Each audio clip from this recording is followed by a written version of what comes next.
Good morning, everybody. Just waiting for a few more participants to join, but we'll get started on our market discovery workshop for Spain and Portugal. You're very welcome to the Seeds of Bravery workshop. Our first Seeds of Bravery is a 20 million euro project funded by the European Union under the European Innovation Council. The Seeds of Bravery is driving innovation and empowering startups and forging connections that transcend borders. More than just funding, Seeds of Bravery is about cultivating a dynamic, innovative, and sustainable tech environment that delivers meaningful impact and transformative change, helping to rebuild Ukraine. Since its launch in December 2023, Seeds of Bravery has helped 125 startups with 3.6 million in funding. Over 1,000 proposals have been received, and 139 grants have been awarded to over 125 companies. While most of the applications have come from Ukraine, we also have attracted submissions from Poland, UK, Germany, Ireland, Spain, Estonia, and beyond, showing that this is truly an international project. There are 17 partners within this consortium. I work with Access BIC. We are based in Ireland, and we are one of the partners. Helping out today with this webinar is EIT Health, who are also one of the partners. There are 5 different project programs within Seeds of Bravery, offering different grants, innovation services, and programs. They range from grants of 10,000 up to 60,000 in total and up to 25, and include innovation services, rebuilding Ukraine, deep tech scale-up, and deep tech incubation. But there's so much more than just the funding. There's matchmaking with investors. There's building a go-to-market strategy in the Market Fast Track program. We have demo days where startups can pitch to investors. We have deep tech business creation and acceleration for more advanced organizations. And we have a real focus on female entrepreneurship and leadership programs. Today, we are presenting to you the Market Discovery Workshop on Spain and Portugal. And the 2 partners who are participating and have organized this webinar are EIT Health and Access BIC. You will hear from EIT Health a little bit later. Today, we are looking at the Spain ecosystem. We will get an overview of the Spanish ecosystem, then the startup ecosystem, followed by the investment landscape, and then a panel discussion around market opportunities and hot industry sectors. We will have a break, and then we will delve into the ecosystem of Portugal, looking at very similar areas and ending with a panel discussion around the market opportunities and hot industry sectors. Before I go to our first speaker, I just want to point out that we will be recording today's session so that this will be available on YouTube for all participants afterwards. If you would like to ask questions, and there are Q&A sessions after every speaker, please put your question into the Q&A function rather than the chat function, so we can either answer them there or answer them live. We will be sharing all presentations with all attendees after the event. Now, stop sharing. And I now invite Nadine from Nina Capital to present to us today. Nadine. Thank you so much.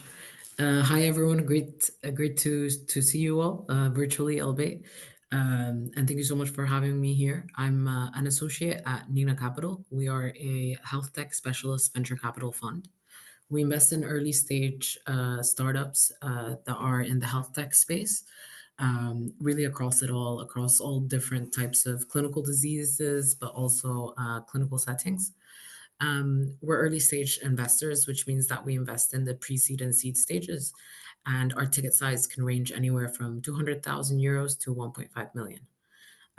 We've actually recently announced our closing of our 3rd fund, and we're actively deploying to invest in the best startups across all of Europe. across North America, US, and Canada, as well as some bits in Israel as well. Um, I'm here to give you a brief overview of the Spanish ecosystem, and I will now share my screen. So please bear with me for a second.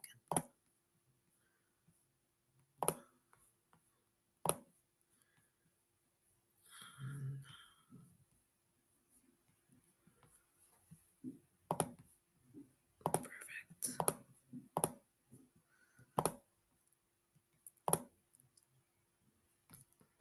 Okay.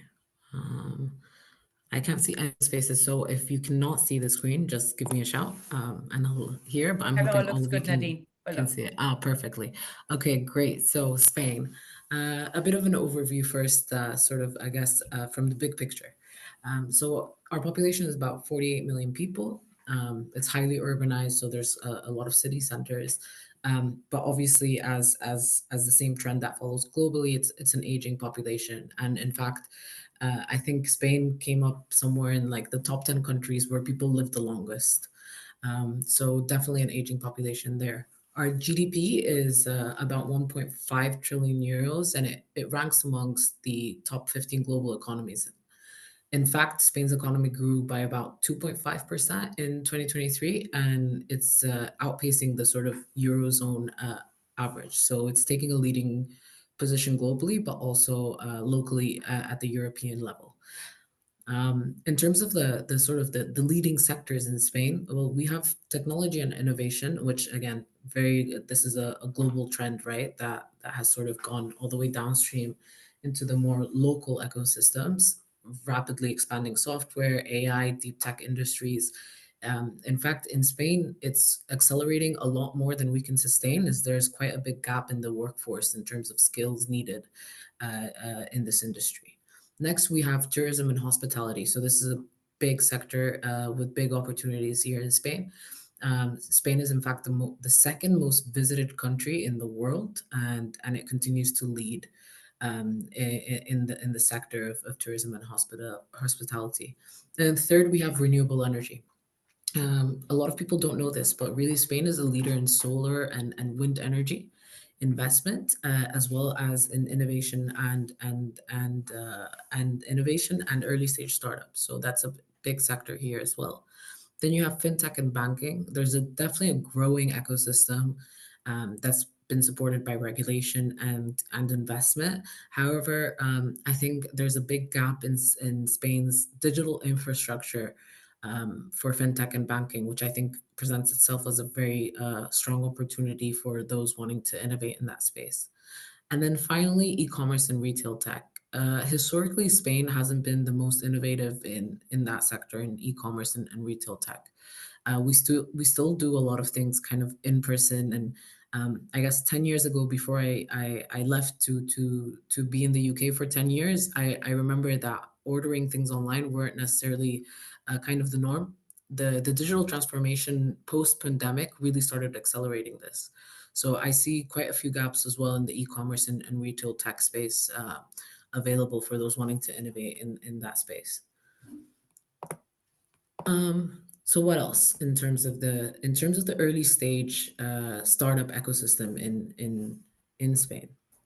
Um, 40, well, in total in 2023, there was about 2.2 billion euros invested across 850 funding rounds in Spain for early stage startups. Well, for all startups in general. And of those 2.2 billion, 1 billion, so 50%, went to the early stage startups and ecosystems. So that signals quite a lot of innovation, and that Spain is open to investing in early stage innovation. Out of the 2.2 billion, there was 404 million was used to fundraise for climate tech solutions, and the remaining 226 million was invested in companies developing technologies in the biotech space.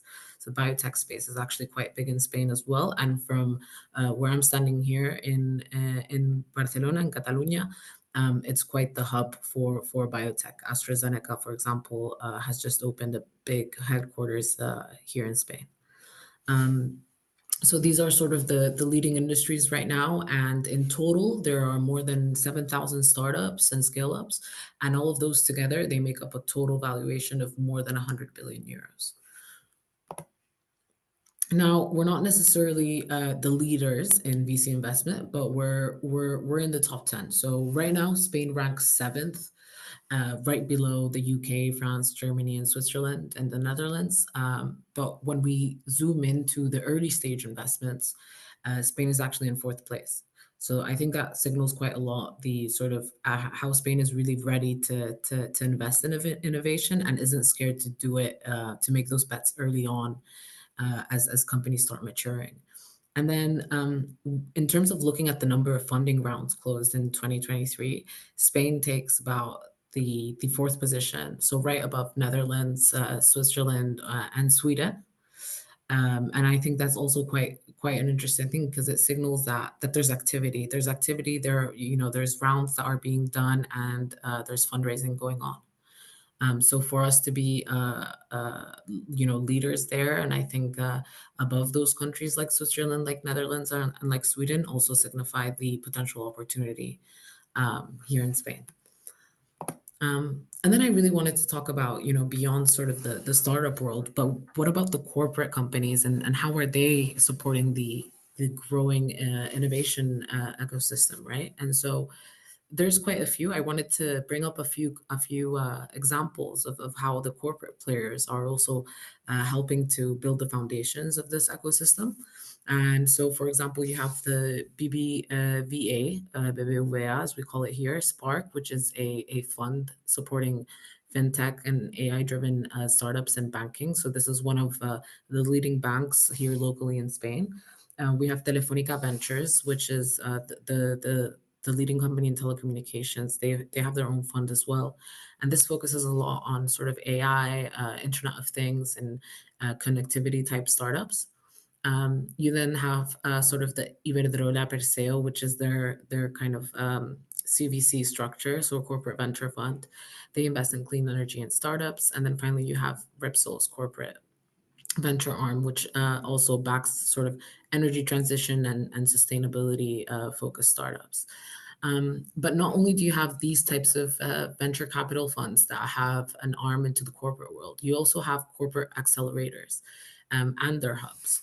And so here, there's also a few examples. One is Waira, which is it's born out of Telefonica, and it's one of the largest corporate accelerators in all of Europe. In fact, it helps fund over. So far, I think it's funded something like 800 companies globally. Then you have Lanzadera. Lanzadera is quite an interesting one. It supports over 300 startups annually across multiple industries. Lanzadera was born out of the Mercadona chain, which is one of the leading supermarkets. Then there's B Startup. So this is Banco Sabadel's accelerator. They provide investment and financial support for tech startups. And finally, there's Ino Energy. And Ino Energy is actually a collaboration between Endesa and Iberdrola, which are two energy companies, and they're focusing on clean tech and renewable energy. So again, I think here you can really see the parallels between the sort of leading sectors and how the corporate companies are also trying to set up an engaging ecosystem for the early stage players as well. So I wanted to also pull up, I guess, a few ways that startups have in Spain collaborated with these corporate companies in many ways. So, for example, partnerships. So a few of the leading startups here, Glovo, Wallbox, Phoenix, and Eura, they're quite well known locally. There's a few case studies here that we can go through. So, for example, Glovo actually partnered with players like Unilever, like Nestle, and they did this to be able to leverage the bigger corporations' logistics as well as their retail expansion, particularly as well for their supply chain processes. So I think that's quite an interesting case study if you're looking into that space. Then you have Wallbox and Iberdrola. So Wallbox initiated a sort of, they were the electrical vehicle charging startup. One of the leading ones here, one of the first ones to sort of commercialize this here in Spain. Them and Iberdrola are currently partnering, and they're receiving both investment from Iberdrola, but also support from the Clean Energy Division to help them scale.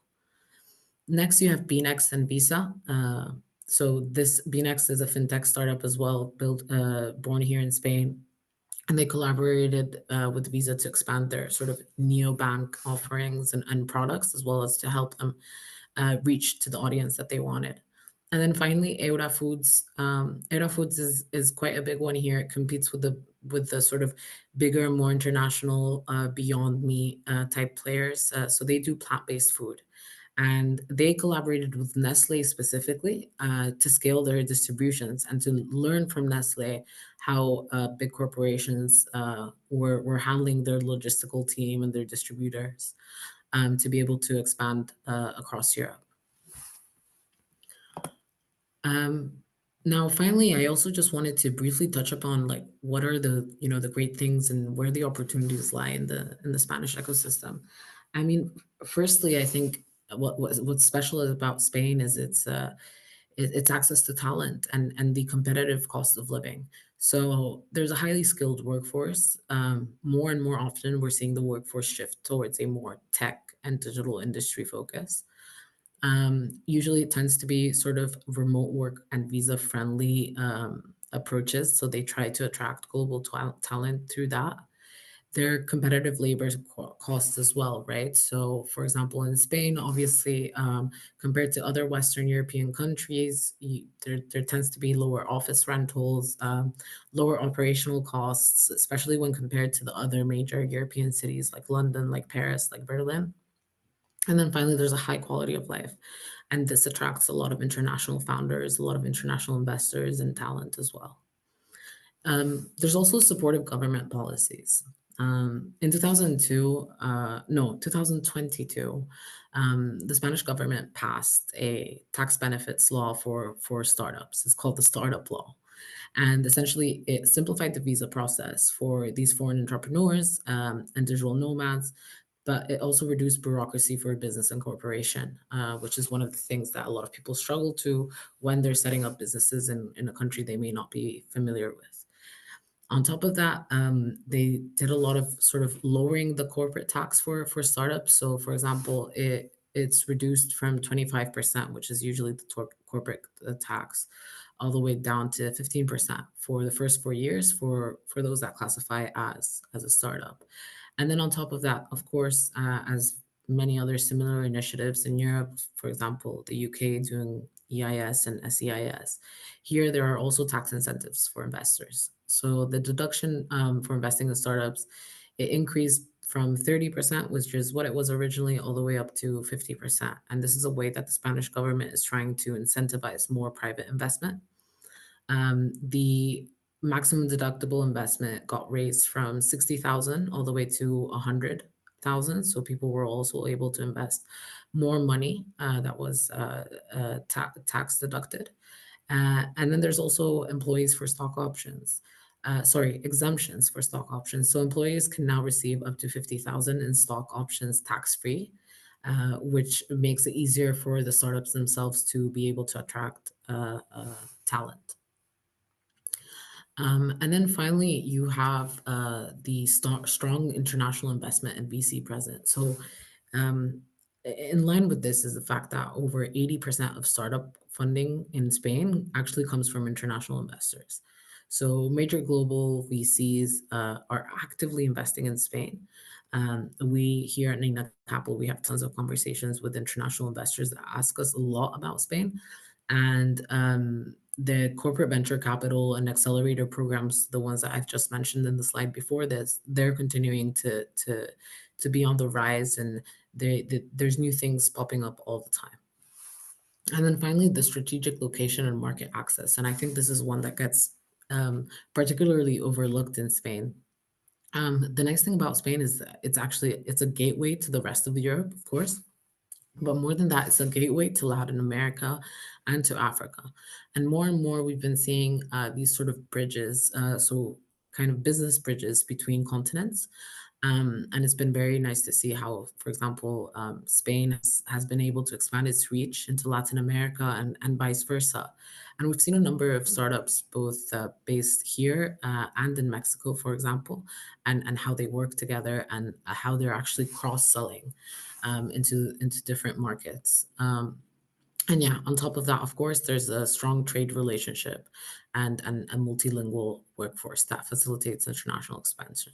So all in all, in conclusion, I think that Spain is a currently in the way it's sort of leading its economic strength in Europe, as well as the on the ground excitement about innovation, technology, AI, deep tech, etc. That we've been experiencing. I think it's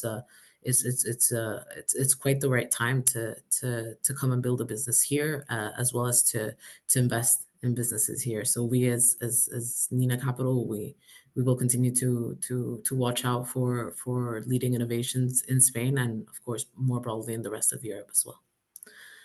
So yeah, that's a little short brief interview, and I know that there's a colleague that will be coming in after me that will also be expanding on some of these points as well.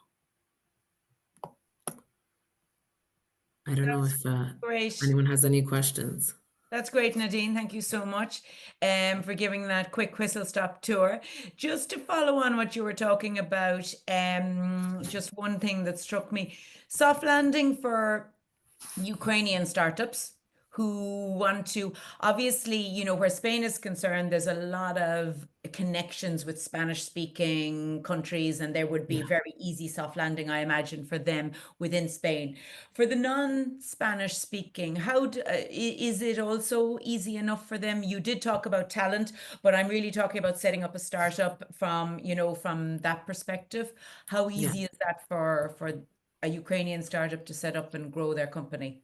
Yeah. I mean, so I think when we're considering the leading hubs, right? And by the leading hubs, I mean Madrid, Barcelona, Valencia, Bilbao, and Malaga. Those five leading hubs here in Spain. I consider them now to be mature enough to be able to work beyond the sort of local Spanish to Spanish type culture.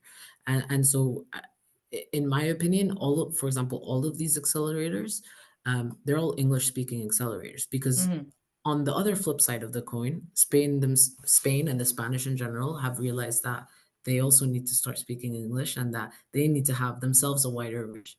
So it's the trend is moving in the right direction on both sides, and so I think that if you would have asked me maybe 5 to 10 years ago, I would have had a different answer. But I have now seen it mature sufficiently to have seen, particularly in Barcelona, many startups set up shop here who are not Spanish native speakers at all. Fantastic. No, that's great. There's no questions at the moment, but I know you're going to join back here with us for the panel discussion so we can address any questions that come in the meantime to that. So for the moment, Nadine, thank you so Thank you. much for your Thank you so presentation. much. Really appreciate your time this morning. Now I'd like to call on Emily Mengood from Startup Valencia, who is going to share a presentation and some information on the startup ecosystem and infrastructure around Valencia. So Emily, you're very welcome this morning. If you'd like to share your screen, we can get started with your presentation. Hello, yes, give me 1 second No while problem. I prepare it and then we'll start. But first, I would like to thank you for this opportunity, as is really an honor to be here and to present Valencia and our ecosystem. I believe we have now the presentation. We do indeed. We do indeed.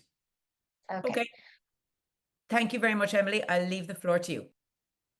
Thank you. Thank you so much. Well, I'm Emily Mengot. I'm a startups manager at Startup Valencia. And yeah, it is an honor to be here. And if you have any questions, we can address it at the end of this presentation. Okay, so Valencia has been named the best city to live in and to develop a startup. And As Nina mentioned earlier, we are maturing as a startup ecosystem. We are the third hub in Spain and also a great hub for expats to develop here their companies. And we also have 1,700 plus entities in the ecosystem that also collaborate with us and help us building a stronger ecosystem for everyone. We are, as Startup Valencia, a nonprofit organization that recently shifted in strategy because we realized that we develop a stronger ecosystem over the years. But this year, we want to really promote the work that founders and entrepreneurs are doing since many years ago. So we want to be the hub where they can gather and we can help them in building their products, their project alongside our collaborators. Here's also a display of many activities and events we do throughout the year to promote that ecosystem and those connections between entrepreneurs and networks. Our mission in Startup Valencia as part of the ecosystem is also into promoting what we do from Valencia and in Spain, but also to connect internationally, with other associations and with other entities so we can build this stronger connection that helps Spanish and Valencian startups or startups that are based here in Valencia to scale their product into a more international market, as well as to welcome international startups and entrepreneurs and founders into Valencia so they can merge here their products and their projects and also have a platform to develop. We have a board built by also entrepreneurs and founders who help the ecosystem and boost projects as well. But now I want to address the ecosystem per se. We have more than 1,500 startups in the Valencian community. This gathers not only Valencia as a city, but also Alicante, Castellón. We have built a stronger connections with them in order to have a strong community of entrepreneurs, as I have previously mentioned, because we think that what makes Valencia really special is this unity that we have reached over the years. We know that we are not the number one hub of Valencia and of Spain. We are not the number one ecosystem, but we are an ecosystem where you can really have a nurture knowledge of everything that it's going on. And also we have different entities that help us in building this strong ecosystem. We can, with the support of many collaborators, as you have seen, we also get the support from different universities as the Polytechnic University of Valencia and the University of Valencia, because we think that there's also talent there that startups and companies should have. We believe that also the young talent has many opportunities here, and we want to be the center for them as well. As I mentioned, we've gathered as well with Castellón and Alicante, although the main ecosystem is here in the city of Valencia, as usually happens. But we know that only with this strong connection is the opportunity that we have to show the rest of the world what Valencia has to offer, not only because of the weather and the nice food that we have here in Spain. Then I also want to present you the sectors. We have different ones, but they're also changing throughout the years and even months, because we see that depending on the needs that we have, we're going to strength one sector or the other, but of course we welcome everyone, and no matter the sector that they're building. And also the technologies, especially right now at the start of Valencia, we see that artificial intelligence is having more presence, not only in our life, but also our companies, and everything that we do is surrounded by AI. So we think that if we give more information about it, and we receive also more information from other ecosystem, other startups, then we have the great knowledge that we need to understand what this is about.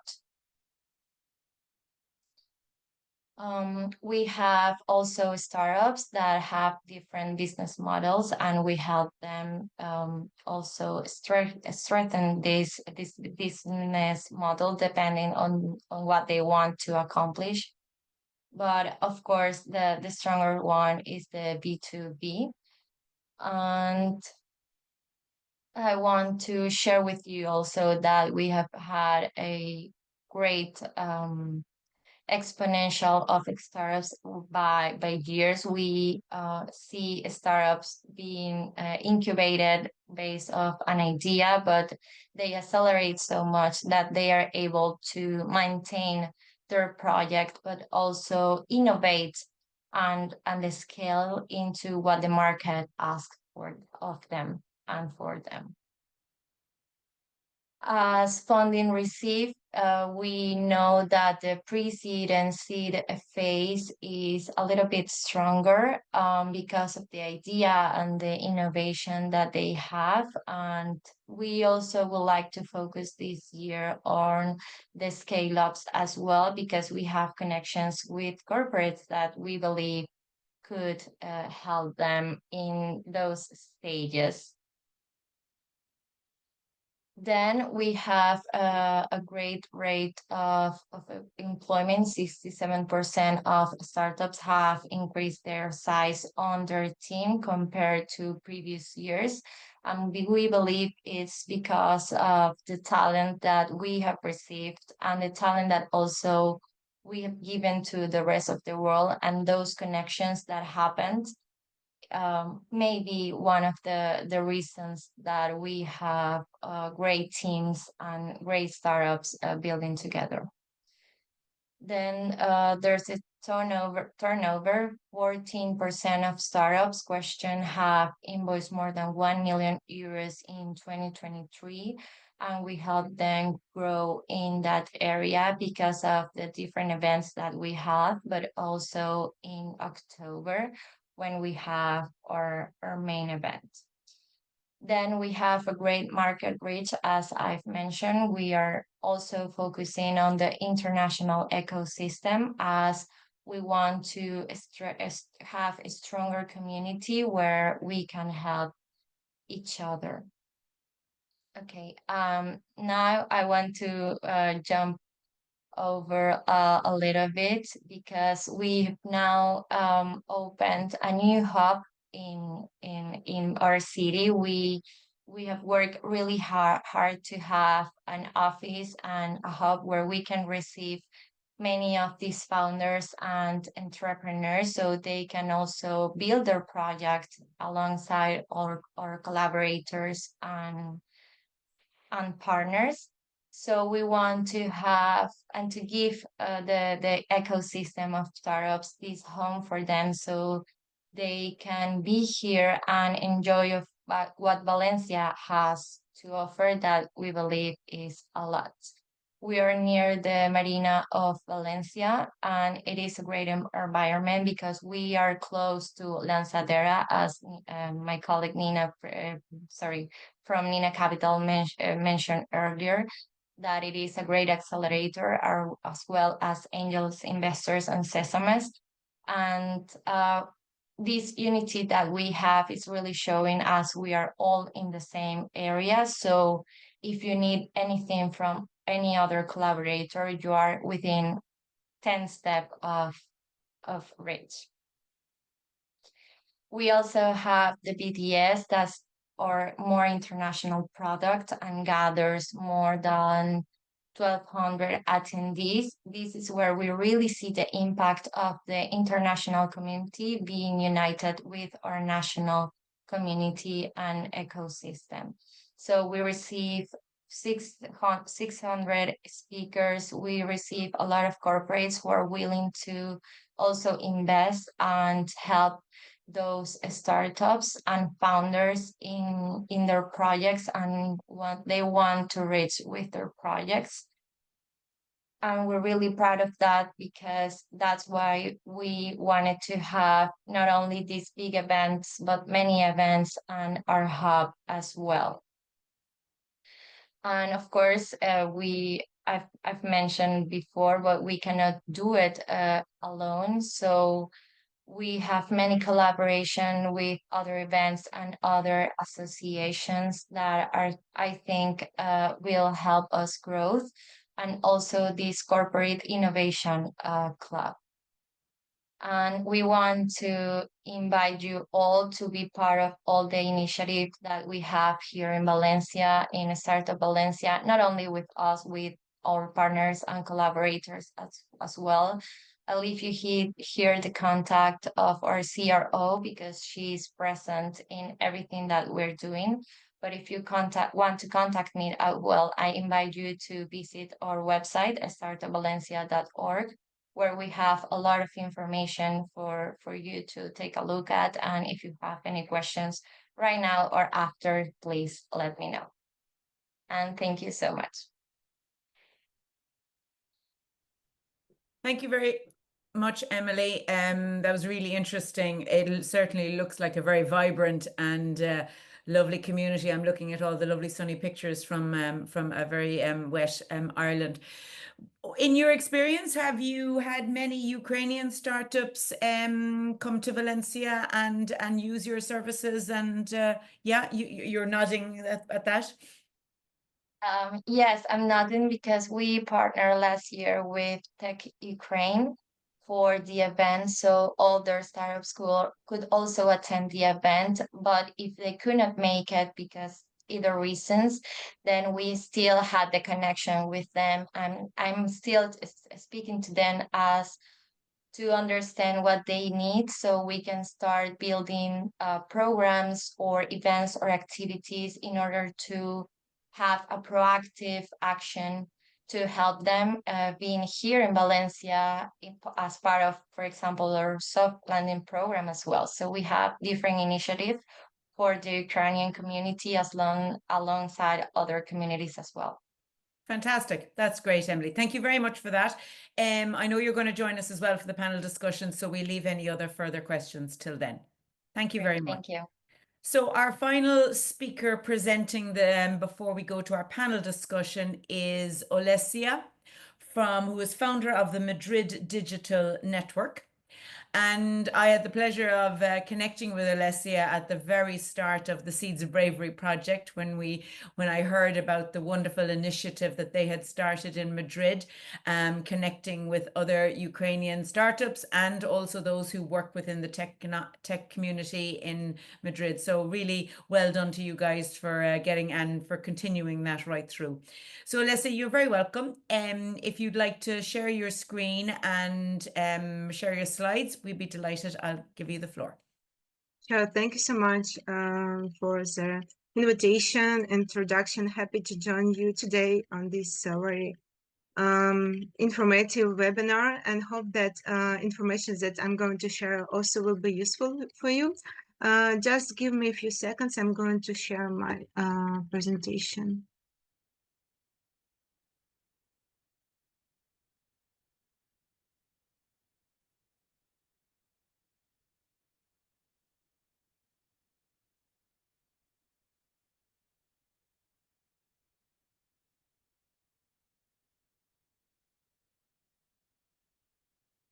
Okay, let me know if you have troubles with seeing my screen.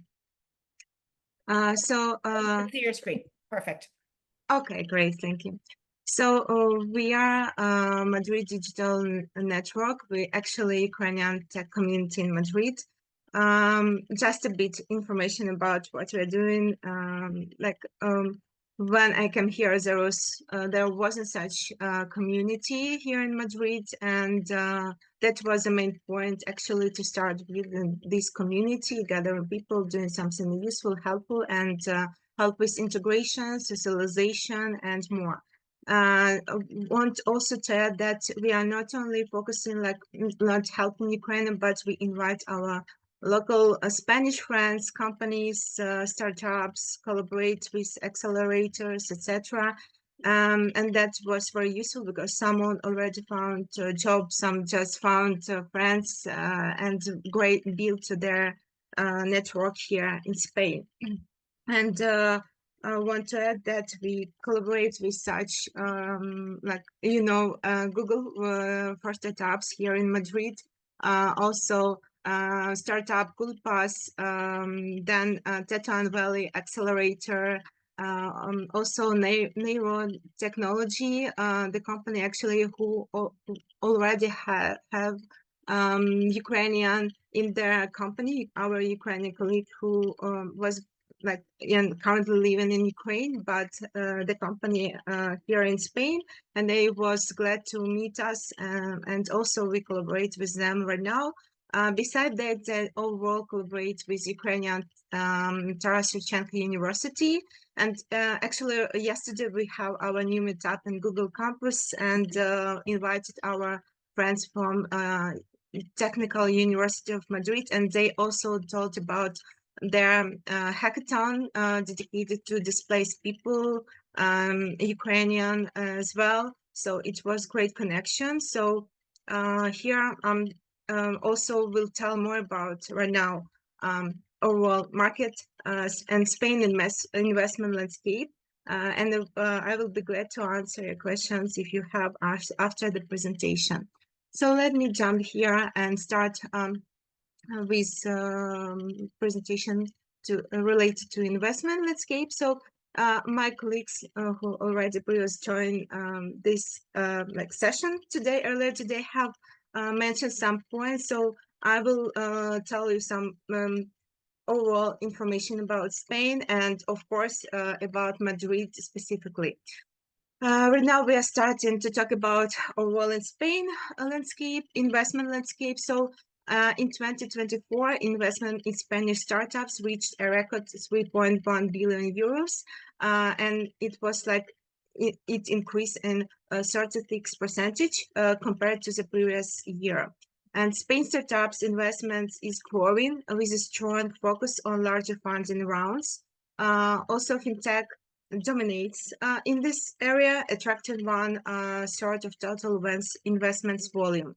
And what I'd like to notice that fintech company Secura secured 410 million euros, positioning it among the top 5 largest funding rounds in Spain's overall entrepreneurial history. Moving forward into investment trends like early stage growth compared to late stage slowdown. So here I'd like to mention that overall Spain startups ecosystem is thriving, but of course we are seeing a clear divide in investment trends. If we are talking about early stage startups, they are definitely attracting strong investor interest, while late stage funding is slowing down. Early stage investment, they have positive growth. Investors are keen on early stage startups funding rounds of up to 15 million euros and in 2023 these investments collectively surpassed 1 billion euros, showing strong confidence in new ventures. In terms of late stage investment, I need to mention there's declining trends. However, as startups grow and need larger capital injections, we see a slowdown. Funding rounds between still 15 million euros and 100 million euros dropped from 1 billion euros in 2022 to 782 million euros in 2023. So what is the biggest concern here? So mega rounds exceeding 100 million euros have fallen dramatically from 1 billion in 2022 to just 405 million euros last year. And what kind of key takeaway here? So this trend highlights two things. Spain has a vibrant early stage investment scene, but a late stage startups still struggle to scale due to funding shortage. For investors, this also presents such still opportunity, but like we will talk about this later. Here's you can see on the next slide, like Spain ecosystem report by key fund. There's just infographics. You can see, for example, how it increased since 2013 till 2023. So it's much growth for early stage investment. And it's the same stage for late stage. It was quite only 2 mega rounds, Denoda, Technology, and Fever. And the next slide is about Spanish entrepreneurship is increasingly distributed through the country. That kind of report, on this report, we can see that they are most like Spanish entrepreneurships started focusing on smaller regions. Like, for example, if you can see in the end, it's Murcia, then Castilla and León, Asturias, and of course, Valencia community. And of course, on the same level, still community in Madrid, but Catalonia, Barcelona, a bit decrease, let's say so. Moving forward with like our next step, next slide.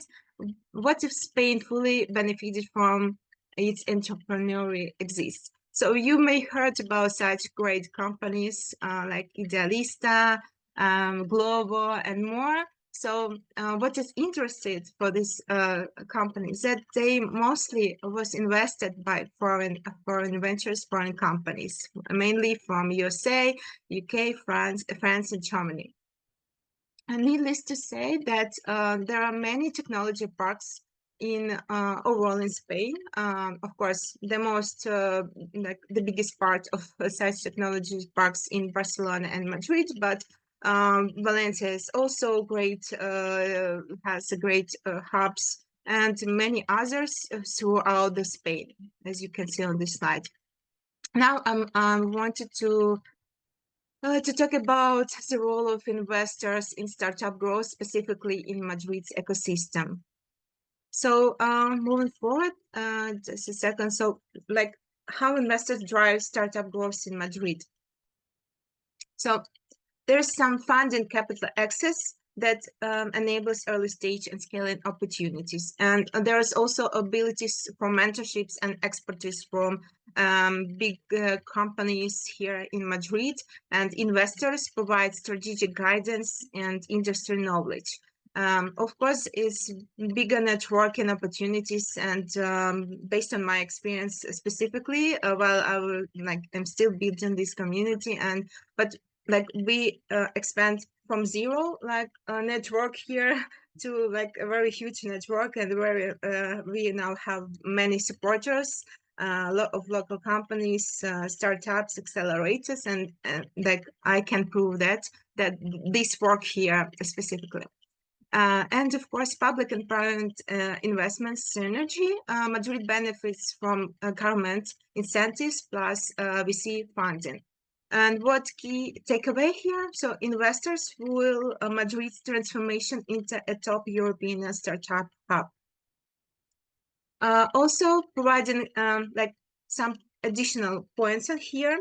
Providing capital. Venture capital firms invest funds in startups with high growth potential, enabling them to scale and expand. And in 2023, Madrid experienced like in 24% increase in early stage investment rounds and 12% increase in investment obtained. And now also it's, of course, it was before and right now specifically, it's attracting international investments.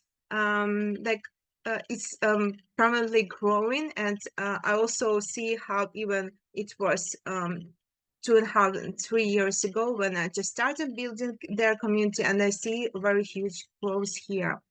What kind of support and key sectors? Investors are focusing on high potential sectors in Madrid, including AI, fintech, healthcare, biotechnology, and green technology. Madrid rose to the 5th European position in the total amount of exits and 4th position in several high growth startups and exits of more than 100 million euros in 2022. And there's some also infographics on which you can see that the range of Madrid by numbers of startups. Madrid region ranks sixth number in Europe and concentrates a growing number of investment opportunities. And of course, like the first place, London, then Paris, Berlin, Milan, Amsterdam, and then Comunidad of Madrid. Also wanted to mention that Madrid ranks number 5 of offices opened by startups from other countries, led by growing numbers of support entities. And in terms of investment sources and business angel networks in Spain and like in Madrid, but on this slide, I'm like overall in Spain. Of course, this is not the only one, but maybe just main basic from my experience. It's like notable to mention that ESAD band organized by ISAD alumni facilitating connections between investors and high growth startups. Also, such university business specialized in more business management, like also supporting here and have a wide range of angel network. And of course, Business Angel Network Catalonia, Spain's leading network of private investors focusing on seed and startup phases. And in terms of how specifically investment distribution by source, so for example, venture capital, there is like approximately 65% of total startup investments. Angel investments around 20%, and crucial for this is specifically, of course, crucial for early stage funding. Crowdfunding and alternative finance about 10%, increasingly popular in tech and creative sectors.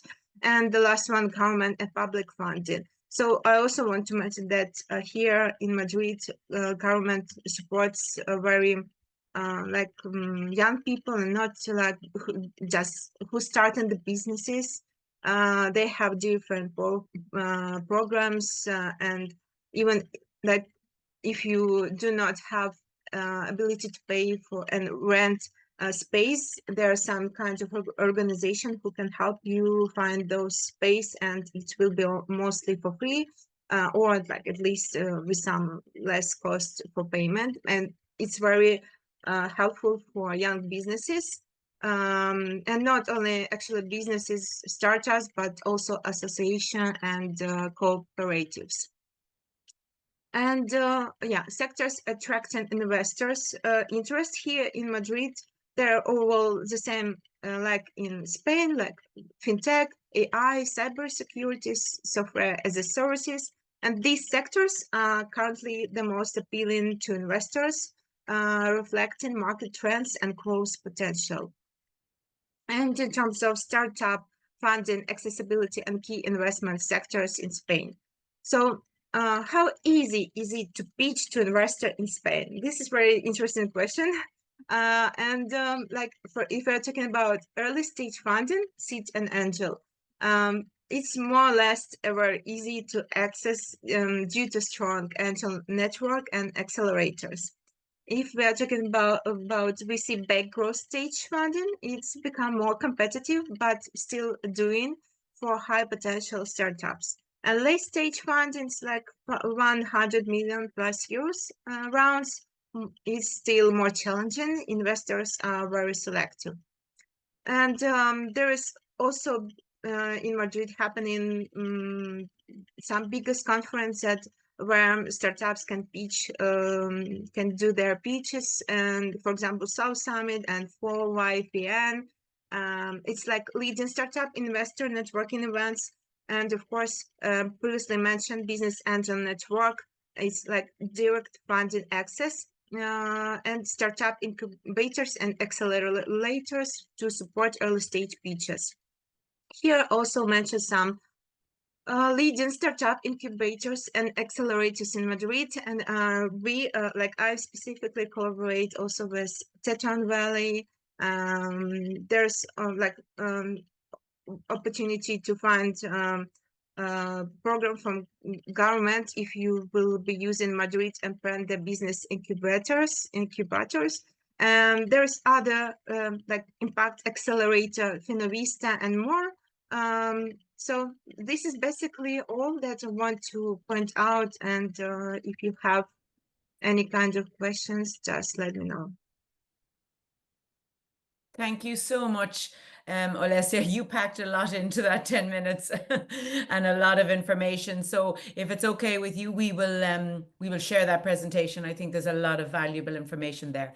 I'll now invite you stay on there, Olesya, keep your camera on, and we will go straight into the panel discussion, which is being moderated by my colleague in Seeds of Bravery, Lola, from EIT Health, and we'll also invite the other participants of the panel. Lola, I leave it over to you. Thank you.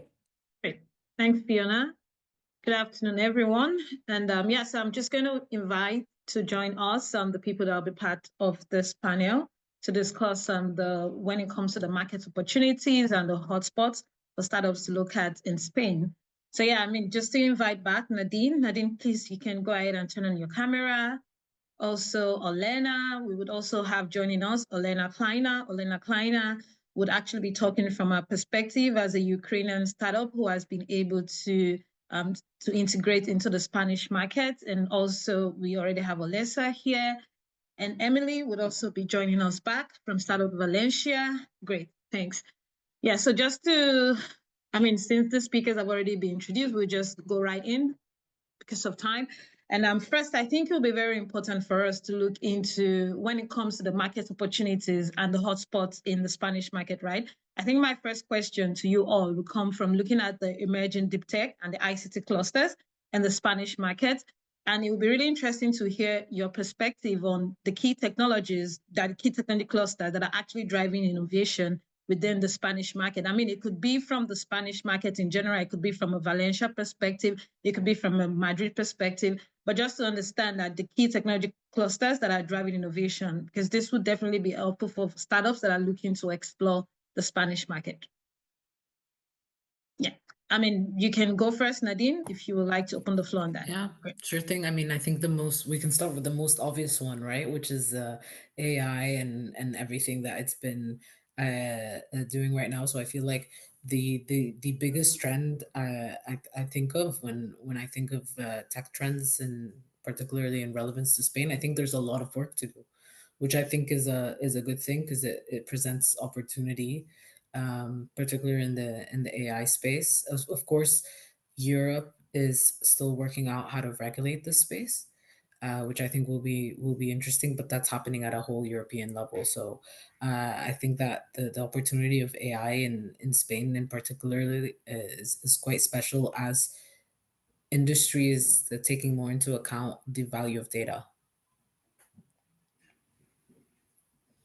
I think you're on mute, Lola. Great, thanks, Nadine.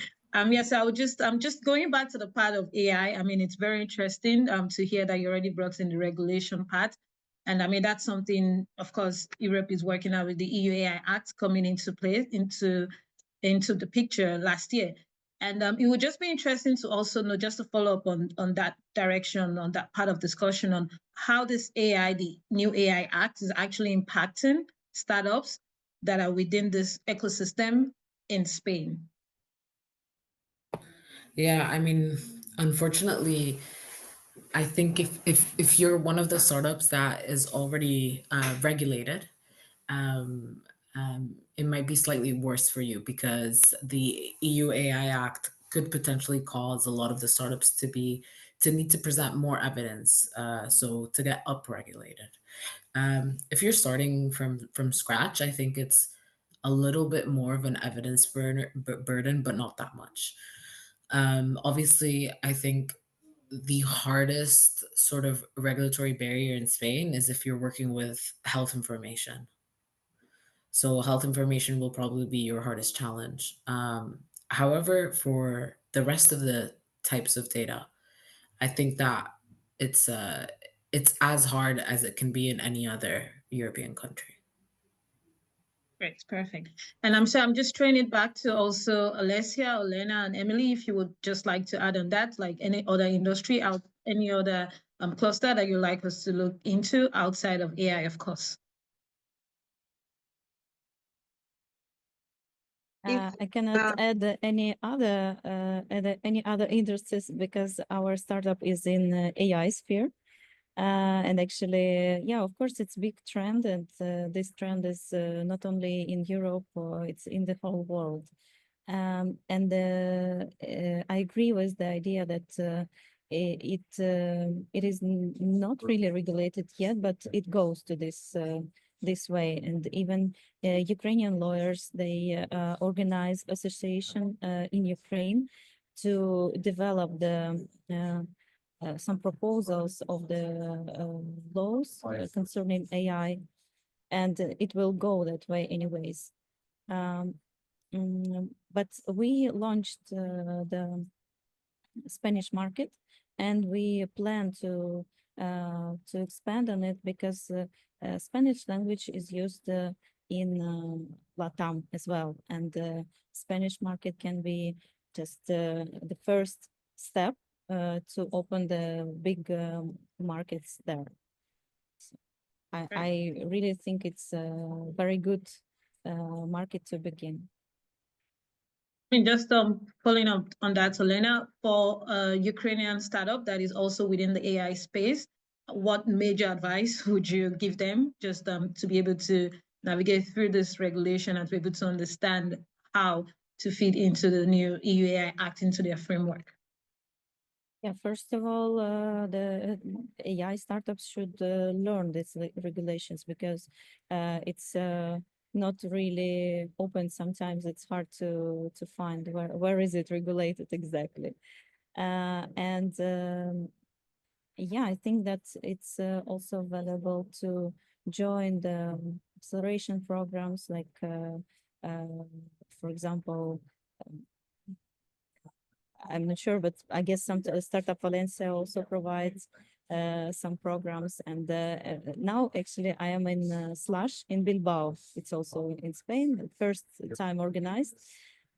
So everyone asks me, are you in Lanzadera? So it's Lanzadera, it's the local Valencian accelerator where all startups are there. But to have the opportunity to participate in those programs, Ukrainian startups should have a Spanish entity. If not, I guess it's not really possible to take the advantages of Spanish programs. Great, perfect. Thank you, Elena. And I think Emily, Alessia, you wanted to add on that? Yeah, I can jump in here. So maybe not about AI, but overall a strategy of Madrid Comunidad. So there's like three strategy established and three essential goals for that they focus right now on more and improve digital services overall. So including AI technology and not only just about to make city more digital, more user friendly, let's say so.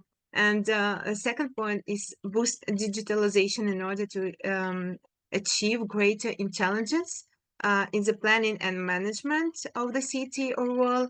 And the third point is cities that attracts talents, investment, and digital innovation. So I like from what I see, I can tell you that they are only focusing on AI solutions. It's like more complex digital solutions. Right, perfect. And Emily, please go for it. Yes, I just wanted to add that AI is major right now, and for that we're opening a cybersecurity program just because not only for startups related to cybersecurity, but all of them and all of the founders and entrepreneurs that want to implement cybersecurity, just because of the data protection that we need to take into consideration when using this technology. And I want to recall on what Elena said about Lancedera programs. I want to also let everyone know that there are also other agents of the Valencian ecosystem that we are trying to build programs as well. But we welcome everyone at the start of Valencia Hub if they need some place to go into these other programs as well. You just have to reach out and ask about it, because we're more than open to let you know about what we're doing, also related to AI and all of the current technologies. Great. Perfect. Thank you, Emily. And so just building up on that conversation, I mean, we've talked about AI, and I guess there is the general health tech, the fintech, I mean, all those kind of industries also that definitely booming within the Spanish ecosystem. I think what could also be interesting is to understand what is actually, I mean, driving the expansion within this market, because I think that's something that would be nice also understand. And also, while looking at what is driving expansion in this market, it would also be nice to understand like the challenges that you've been in the Spanish market, some of the challenges you've seen from the part of the startups with scaling through this market, and when entering like the high growth markets and sectors like this, what are the key challenges and what is driving expansion within those markets, and just some challenges that you've noted when it comes to a startup coming from outside of Spain, especially a Ukrainian startup being able to scale through and fit into the markets in general. We actually had a expats event yesterday, and it was so interesting to get their perspective as well, because I think it may differ a little bit of what we think being inside the ecosystem. But I believe the main challenge is just how to start, because I have the ideas, I have the projects, I have my startup already built, but many people don't know how to get involved into the ecosystem and what resources they have available to maybe scale, or to maybe have more income, or how to close a roundtable, how to expand their team without losing more income. So the starting point, I think it's really critical, and we need to focus more on that, because once you're in, you will have all of the resources, all of the connections, you know where to go to network and to meet more people. And it's not that it's easier, but it becomes more manageable on how to scale once you know where to start and where to go. Great, perfect. Would Nadine, Elena, Olesia, would you like to add to that? Yeah, you can go ahead, Nadine. Okay, Elena, sorry. Or I can start. Okay. So I can add about the challenges which startup may face, as I'm based in Valencia, where Startup Valencia is, and the main challenge for us is to have the localization, like Spanish language version of the platform. And of course, everyone should speak Spanish and understand Spanish, because mostly Spanish people don't speak English if you're targeting the audience like B2C or B2B. So the Spanish language is the most common in Spain. And this is the first one. And the second, of course, I must add about what Emily said, and I confirm from my startup side that it's really a lot of things happening, and a lot of help can be provided for startups. You just need to be active. Actually, it's the same as in Ukraine. If you need some help, you will find it in acceleration programs, in any networking for startups, and so on. And I'm happy to see that in Valencia it is the same. So you can just search for some sources and go there, and you will definitely receive the information, answers, and help with connections. Great, perfect. Thank you, Lena. And just to add on that, also like EIT Health, I mean, we also do have a hub in Spain that also open to supporting startups. So just like Elena said, the help is there, and it's just critical to know where to go and to always look for this information out there. And I think just following up on that, and I think this I would most likely direct to Nadine. Just building up on what Elena said regarding the language barrier. And what would be your advice for a startup looking to reach on a B2B or B2C market, hoping to reach the Spanish market and open to bridge that gap when it comes to language barrier? What would be your advice on how to navigate through this? I think the best piece of advice that I can give is it's all about boots on the ground, right? So being on the ground, honestly, I would hire someone from Spain to lead your sales department. That's what I would do. And I think that's the best way, because one of the things that we, and I want to answer this question from the perspective of an investor. I think one of the difficult things about these startups that are come from abroad is, how do I validate that the experience is relevant, or how do I validate the history if I don't know the market, if I'm not familiar with the market that they've come from.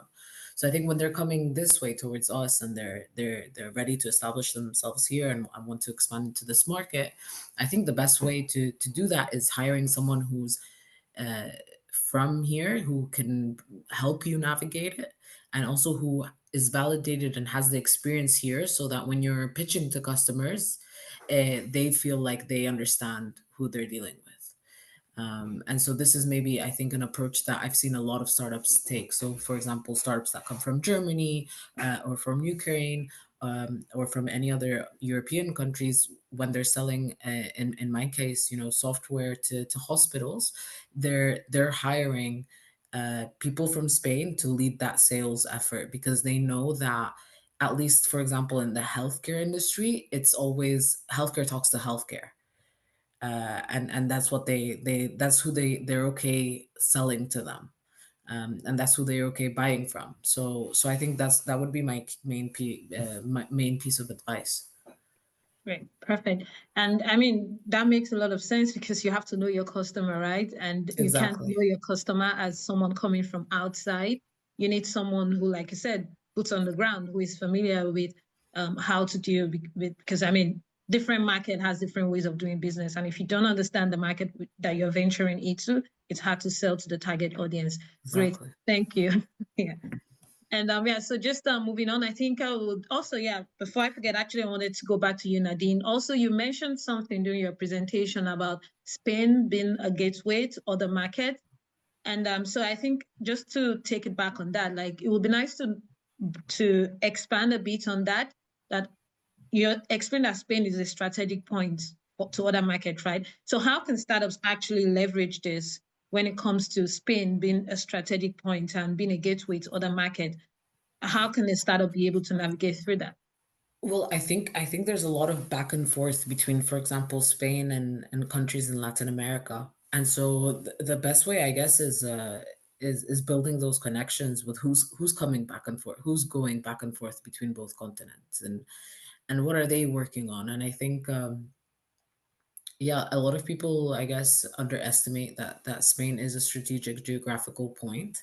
And being involved in the communities, for the Latin American communities here, for example, and a lot of these people they're hired into roles that make they become the bridge between both continents. And so you either want to create that by becoming the bridge yourself, or you want to use someone else's bridge.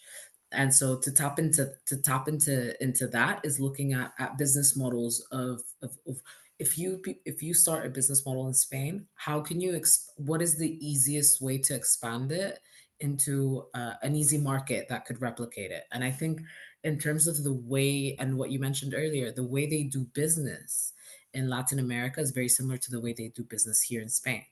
And so replicating the sales handbook is a smart way to continue to expand into the several markets. And then, of course, geographically, there's also I think a big access point into Africa. That I have less experience in, of course, but I think it's a point worth considering. Great, perfect. Thank you, Nadine. And so just now moving on to looking at when it comes to networking opportunities and events. And so just going back to Emily, I was very interested when you responded to Fiona's last question about Ukrainian startup, the relationship that Startup Valencia currently has with Ukrainian startup. And you did mention that there is currently a partnership that you have with Tech Ukraine. And so, I mean, it would be nice to know because, for example, startups that are not currently in Valencia, they're not looking to probably relocate to Valencia, maybe other part of Europe. Is there a room for partnership that or offering opportunity that those startups could also tap into Startup Valencia has to offer? And just it would also be nice to understand what is the offering that you have for startups that are currently not in Valencia, and for startups who probably don't want to come to Valencia, maybe other part of Europe, there's still room for partnership on that aspect.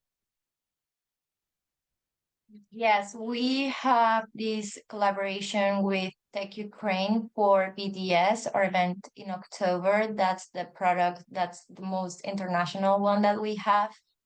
And it is a gathering where you don't have to be, for example, a member of Startup Valencia or even based in Valencia to be part of. You can just be at the event for a couple of days and just enjoy the content and try to connect with the other communities that we have. We partner with Tech Ukraine as well as other entities and associations, and we call them community partners because we want them to build like sort of bridge between their community and ours, just to get the connection and try to network into potential synergies, and collaborations. So if you don't want to be based here in Valencia, that's, for example, a great opportunity because even if you don't want to be here, but you want to get into the ecosystem or getting closer to the Spanish ecosystem, you have to at least be part of it or one event. You know, you want to attend an event in Madrid or Barcelona that's coming out, for example, 4 years from now, that I believe Alessia mentioned. You have to try to be present at least a little bit, because that's where things are happening, but you also get the opportunity not to be based. So it's like you need connections even if you're not in the place, and at least temporarily that can potentially become not temporarily. You know, you can build stronger connections and develop your product with other communities. I just say it is important to be there, and if you don't want to, I believe there's always an association or an entity, an institution that's has collaborated or will collaborate with other entities of other countries, and you can use that network and bridge from your own base. Great, perfect. And so just I think I'll trade back to you, Alessia, from the Madrid digital. So just looking at it from the Madrid also perspective, because I do know Spain is quite unique in terms of how it's structured on different region and how things could be different when it comes to operating in these different regions, right? So just building up on what Emily has said, would you like to add some insight from the perspective of the Madrid digital network? I just not many to add actually, because all our speakers today mentioned that true challenges here in Madrid and overall Spain. Whenever you are, it's about building strong connections. It's about just to find the right information. It's really hard because of the language barrier. For example, if you're a foreigner, it's still complicated. But there is a huge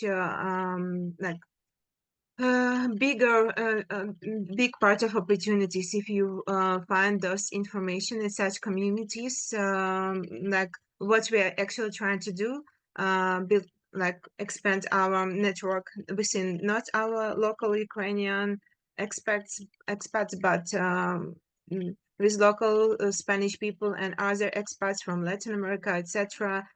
So it does help us to integrate much better, much faster than it could be if just you will be one only person who's trying to do something.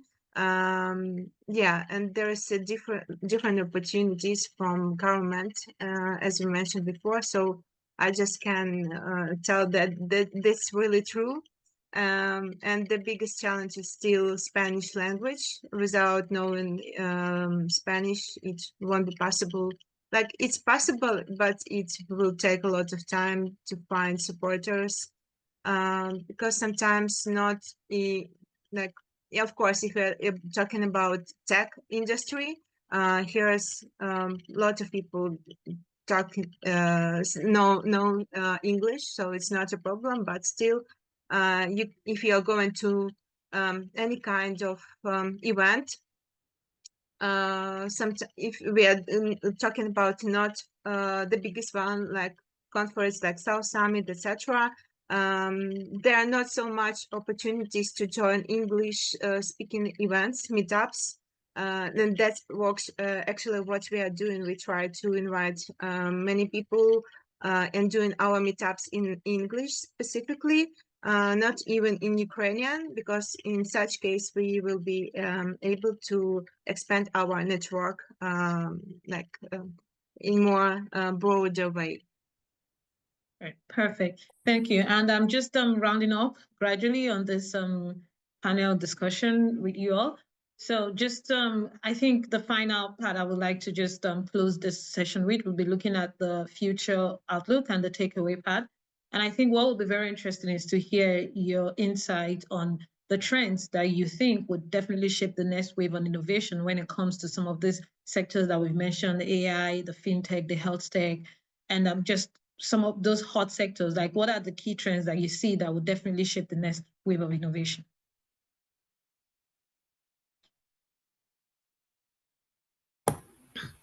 I can go first. I think what will be interesting to see now, and as you've called it, the hot topics, I think is obviously the cybersecurity aspect. I think will only become increasing even more given the sort of the fast rise of AI and how fast the technologies are developing. So I think cybersecurity is definitely be something that everyone's going to be looking at. Of course, I'm biased because I'm a healthcare investor, but healthcare is going to definitely be a big space as well, given the potential around AI being able to help administration activities in healthcare and sort of release the capacity from doctors. And then again, I think the climate tech space is very interesting. Spain is very sunny, and I'm not saying that as a joke. We are one of the leading players in solar energy, and so I think that's with the new technology coming out, I think it's definitely something to leverage and take advantage of. Right, perfect. Thank you, Nadine. And so Olena, please. I can join this idea, but what other spheres I can see that it's growing. It's of course crypto and implementation of blockchain to different spheres. And I would like to add something to the previous question, which is about the opportunities for networking. Just want to give some advice or perspective that if Ukrainian startups would like to operate on a Spanish market, it would be good to follow the programs of Ukrainian Startup Fund. So we participated as a part of Ukrainian delegation in VDS this year. So not only Tech Ukraine, and actually Ukrainian Startup Fund does much more for Ukrainian ecosystem. And right now I'm also part of Ukrainian delegation organized to Slush in Bilbao. So just need to follow the programs which are open and to apply to those programs. We also applied to 4 years from now, but we were not selected as a part of Ukrainian delegation. We will go there from our own participation. But anyways, many programs are available on the resources of Ukrainian Startup Fund mostly. Perfect. Thank you, Elena. And would Alessia and Emily, would you like to add on that? Yeah, I can add regarding Madrid startup ecosystem as well, and rising industry maybe that wasn't mentioned. It's about deep tech. There is still huge like programs for startups who building their projects in deep tech. So this is one. If you have some ideas, just take a look and make a note that Madrid proposed some programs for such kinds of startups. And in terms of maybe for young entrepreneurs, it's not about Madrid, it's not about Spain, but for Ukrainians, maybe to mention, there is still the program from European Union called Erasmus, and it really helps for Ukrainians in Spain. There are special opportunities. You don't need, for example, if you're here in Spain, you don't need to find your host somewhere in other countries. You can still find host here in Spain, and this is really helpful program who has an idea and looking for support specifically regarding a language challenge, because you can find hosts who are speaking English if in case your Spanish not so good at the moment. So it really helps to kick off your ideas and start your project. So just take a look. This program is still active, and they have open call right now. So I believe it will be helpful as well. That's all we wanted to add. Perfect. Thank you, Alessia. And Emily, would you like to top that up just briefly? Because I guess now we're eating into our break. Yeah. You're muted, Emily. Sorry, I just wanted to add that besides cybersecurity on the side of Valencia, we also see a lot of startups developing around clean tech and sustainability because we are so close to the sea. And anything around building community on those technologies and trying to work together for the international startups and the local startups around sustainability and technology, that I think it's an agenda closer to what Europe think. I believe Valencia is the best place for it. And I just want to invite everyone to just ask their peers and ask their associations, and they can have a lot of knowledge in return if you just take that step. Great, perfect. Thank you so much to you all for being part of this panel, and to everyone who has taken the time to listen to us. It's been so insightful, and I've enjoyed really talking to you all. And yeah, so I guess that brings us to the end of our panel discussion. And then we'll just move on to have a short break now. We'll move on to have a short break. Then we will be back after the break. We'll be back at 2:35 to continue the discussion. I will be looking into Portugal after the break. So yeah, thank you all, and see you all in 6 minutes. Thank you. So welcome back, everyone. I hope you enjoy your short break, and I hope you enjoy our session so far. So my name is Irina Gosha. I represent AAT Health, and together with Access Week, we are running this workshop. So first part of the workshop was dedicated to Spain market, and now we move on to Portuguese market. And now I would like to invite our first speaker, David Siqueira Magbo from Lab to Market, who is going to present us Portuguese market. Thank you. David, the floor is yours.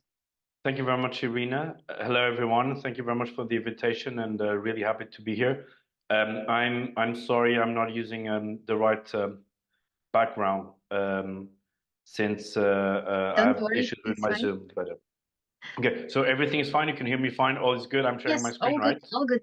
Yeah. Perfect. Yeah. So I'll move forward since I only have 10 minutes to present the market, and then I understand Rui Falcão will come after me, and then I'll go and present the ecosystem more specifically. Yes. So again, thank you very much for having me. It's really a pleasure. I'll just gonna introduce myself very briefly, so you know who you're listening to. So I'm a biology student or graduate. Then I developed a 15-year-long career in healthcare. I worked in biotech, pharma, medical device companies. I always worked in strategy, business development, and marketing positions all around Europe, let's say.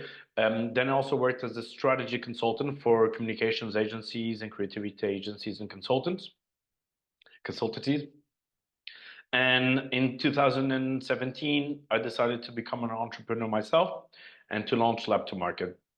So Lab to Market consists in promoting innovation in healthcare, helping researchers, startups, and clinicians launch their products into the market.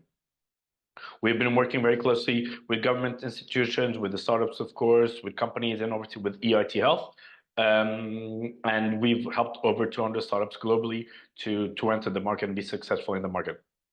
I also worked for almost 2 years with Startup Portugal, which is the arm of the Ministry of Economy in Portugal that deals with startups and with the whole ecosystem, and then provides information and insights to the Ministry of Economy to then have public policies that enables further entrepreneurship in Portugal and abroad. So just a little bit what we do: strategy consultancy, marketing commercialization, and acceleration growth for the startups as well. And let's talk about Portugal above all. So I don't know if you've either been to Portugal or heard of Portugal, but Portugal is much more than just than just football or fado, which is one of the typical type of music. Portugal really has a lot to share and is a historical country. So as a background, we back in the 15th, 16th centuries, we used to almost rule the world with Spain from the discoveries where our ancestors, let's say, tried to conquer the world through the sea. So traveling all around the world, and hence also the fact that there's a lot of Portuguese origins and ex-colonies around the world as well. We are one of the oldest countries in the world. In the 12th century is when we defined our first borders. And we have some of the most historical alliances, for instance, with UK, which is the oldest alliance in the world. And we've always been a very neutral country, so to speak, when it comes to geopolitical strategy, and even in during war times across the European Union, but the world as well. So we're a very small country, as you can see from the map, although with a very wide, almost or more than half of our country is really facing the sea. Hence, this willingness to discover the world and travel the world through the sea. The capital is Lisbon, and we have a very warm and nice climate, I would say. And we've been a very stable democracy, let's say, almost in the past 50 years. There was a revolution in 1974 from a dictatorship, and hence we've had a pretty stable relationship. And historically, we've been a monarchy as well. Our population is around just over 10 million inhabitants. We have a lot of citizens from former colonies, as I mentioned, and more and more we're reaching a 5 to 7% total of immigration, let's say, citizenships. The official language is Portuguese. Mirandese is very small. It's just official, so this is why it's mentioned. And we are historically a very Catholic country. Whenever there's a small town, there's a church, and or a village, there's always a church, and we have that in our society values, I would say, in the sense that we are very we care a lot for the family. We have family meetings on Sundays or on the weekends, if you want to say. People tend to go to the mass or to the church, but we've still been, I think, because of this openness to different cultures from those 14th, 15th, 16th century, we are very open and welcoming to different cultures and religions. And when you come to Lisbon, especially Lisbon is where you have most of this difference and variety of ethnicity, let's say. Lisbon is very multicultural, and you can see that from obviously nowadays you're going to see a lot of tourists, but even from people living here, and you can feel that international mindset as well, and openness to different cultures. So we have been part of the Eurozone for and from the European Union since '86. We've always provided, let's say, some high-level politicians to the European institutions, and just now, the president of the European Commission is Antonio Costa, sort of former Prime Minister of Portugal. Again.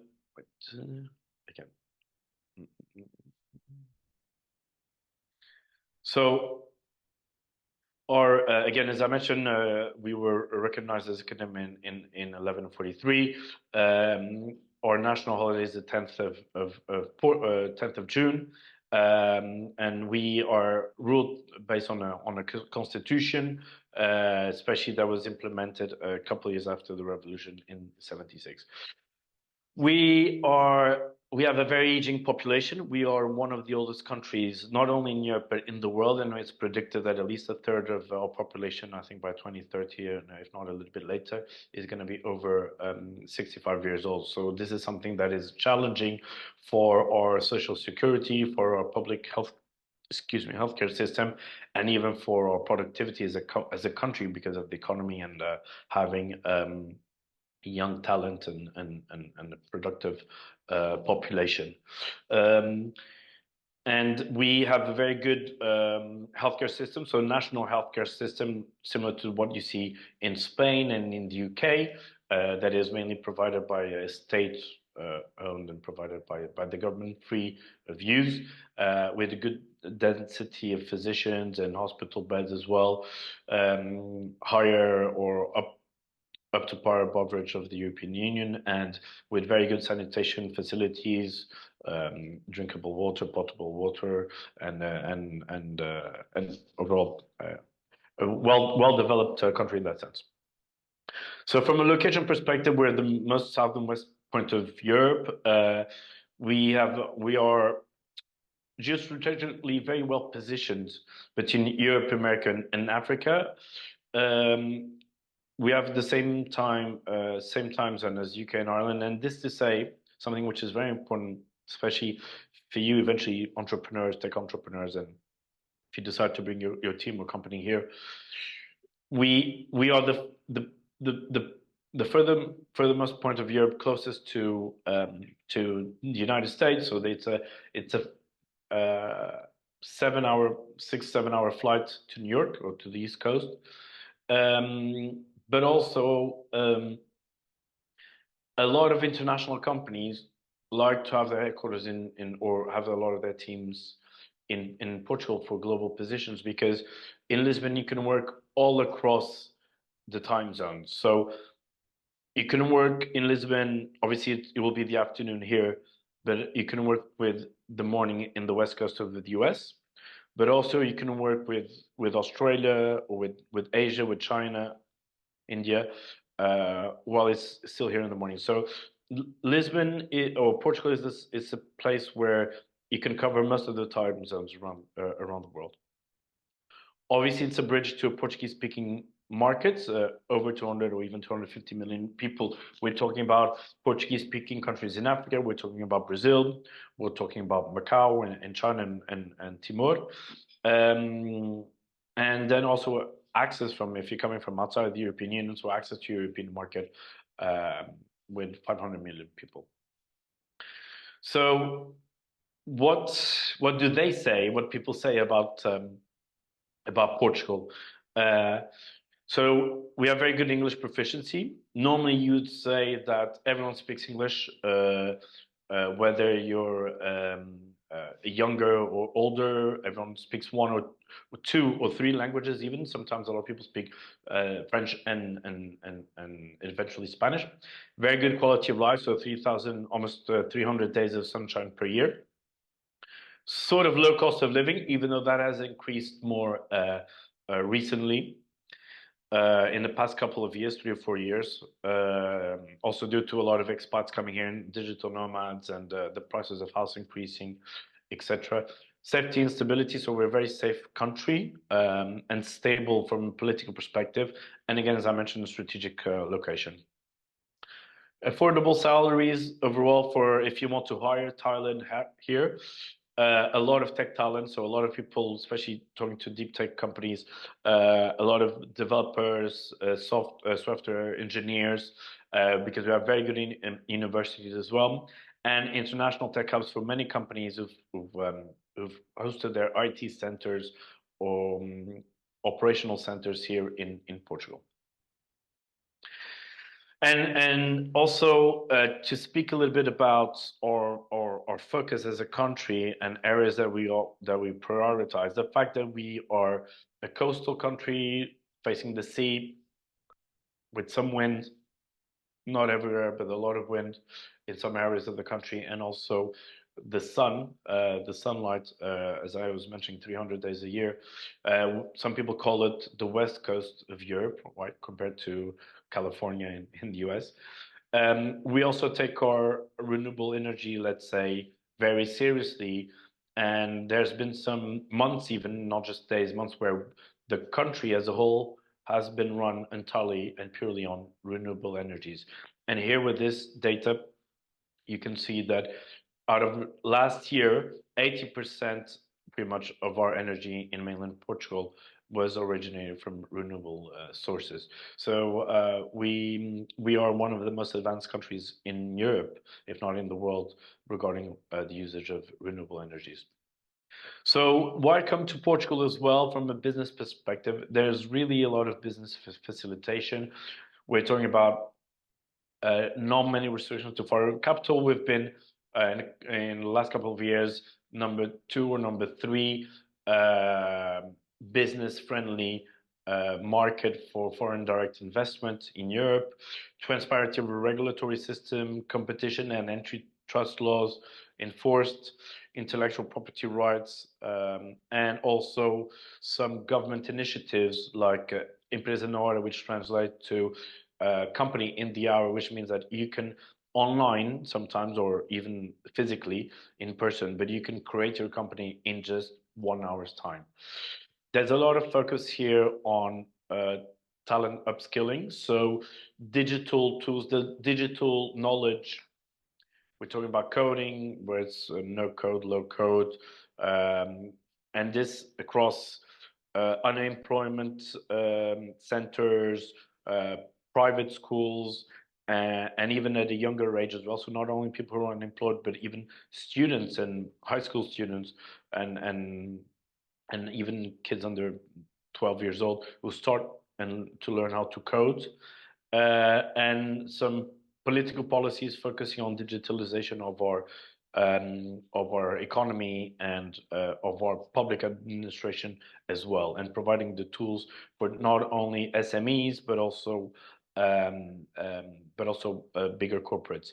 And I should mention as well that actually very similar to Europe, Portugal, 98% or 97% of the companies in Portugal and our industrial capabilities are based on small and medium enterprises. So why Portugal? Why come to Portugal? Why invest in Portugal? So the talent, the innovation and technology, and also access to a global market. So not only Europe, and as I mentioned, from the geolocation perspective, but also to Portuguese-speaking countries. And some of the key industries and areas that we have been dealing with, and it's been very, it's been an investment from several bigger companies. We're talking about advanced manufacturing, the aerospace industry, mobility as well. We have Volkswagen here, which has one of the biggest car manufacturing plants in Europe here in Portugal. Chemicals and rubbers and plastic. Shared services, I mentioned a lot of operation and IT centers and call centers from international companies all around the world have put their shared and business services here in Portugal. For instance, the bank BNP Paribas and Teleperformance as well, another French company, are two of the biggest employers in Portugal, hiring over 6,000 people each. The investment in the digital sector, we have very good IT and even connectivity capability. The food and beverage industry also linked to the tourism, as we have been, both Lisbon and Portugal, so the main cities, have been seen as some of the most attractive tourist destinations around the world. Obviously, the healthcare industry as well, which is a very big industry in Portugal and with a big weight. Renewable energies, I mentioned, and also textiles and clothing industry. In case you don't know, we have been providing and supporting a lot of the most famous and Italian and fashionable brands, whether from Italy, Spain, or France, for instance, but with our own raw materials or with our own clothing, but not providing the branding, but providing the material itself to some of the big brands in fashion.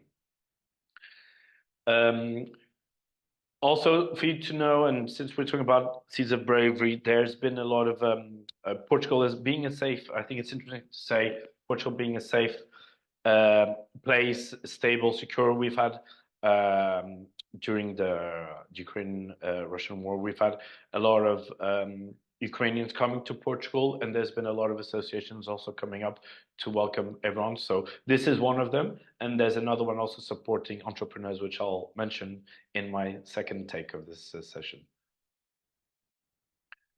Irina, I don't know, I think we are around out of time. So yeah, okay. Thanks a lot for providing us with overview of the Portuguese market. Let's move on. And I would like to welcome our next speaker, Rui Falcao, co-founder and president Co-Angels. Rui? Hello. Hello, everyone. Yeah, so the floor is yours. Okay, I'm glad to be here. Will try to share my presentation. Let me try to do that.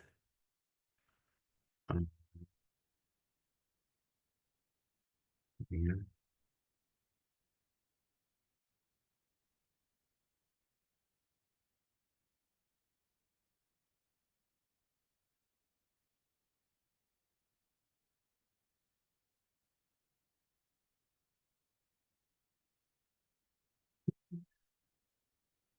Just a moment.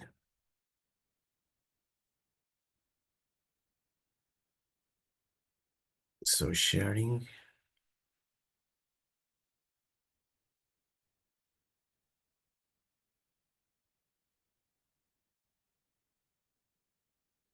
Are you seeing anything?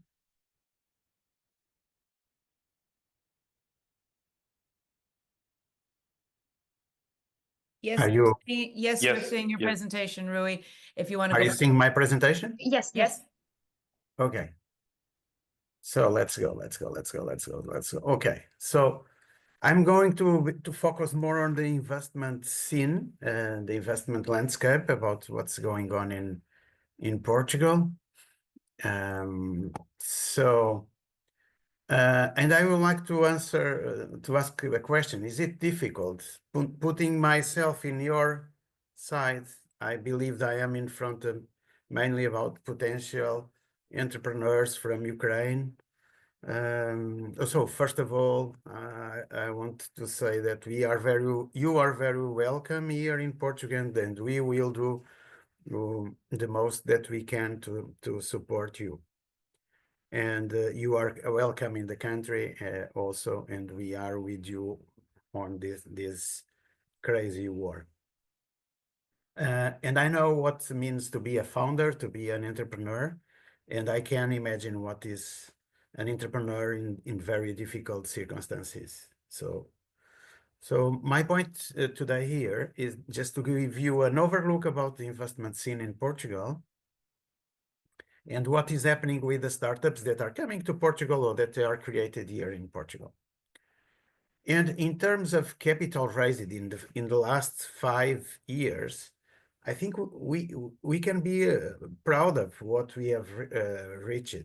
So we are speaking about almost 4 billion of euros that was invested in startups and scale-ups, so both startups and scale-ups, with headquarters in Portugal or founded in Portugal. And this is quite a lot. So it means that the Portuguese companies has been able to raise some money. Of course, in these huge numbers, there are some unicorns that for the statistic are outsiders, but it can give a view about the numbers that we have been able to attract, and from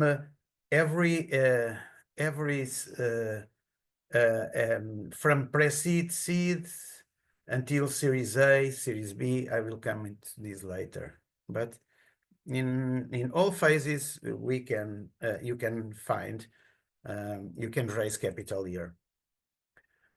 When you see the amount that for startups with headquarters or founded in Portugal, it's different from scale-ups. So when you are only on startups, not scale-ups, so the number is smaller, of course, but it's still a big number. 1 billion euros for startups in Portugal, attracting in different phases.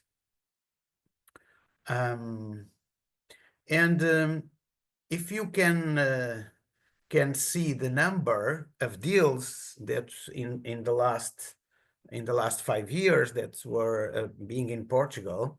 So here we have in the last 5 years 812 pre-seed rounds, in seed 187, Series A 74, Series B and C 28. So of course it's the typical funnel. So when we the entrepreneurs have idea that we can become a unicorn, it's fantastic, because as we see the statistics, if we are based in numbers, you can look into this table and you can see that for almost you can imagine that for almost 1,000 startups, those that reach after Series B, Series C, so those that eventually will become a unicorn will less year than 28, maybe unicorn will come 1 or 2. So statistics in 1,000 startups, 1 will become eventually attracting a huge amount of money to become a unicorn. So this is a nice number, 1,000 to 1. But okay. And what about in Portugal? The industry preference for investing in startups. We maintain the IC software. We have a little bit of everything: fintech, insurtech, health tech, green tech, sustainability, mobility in smart cities, e-commerce and marketplace, and tourism, hospitality tech. So I'm not going to go in detail in everything of this, but each of these sectors, there's a certain reason behind. And there was some policies, strategic policies or initiatives, public and private, that explain why Portugal has put a nice place to begin a startup on tourism or on mobility, on fintech, ICT. So then there is a good reasons that can explain this. But these are the most interesting or investable sectors. Another question that I could put is it easy to attract money in seed and pre-seed phases?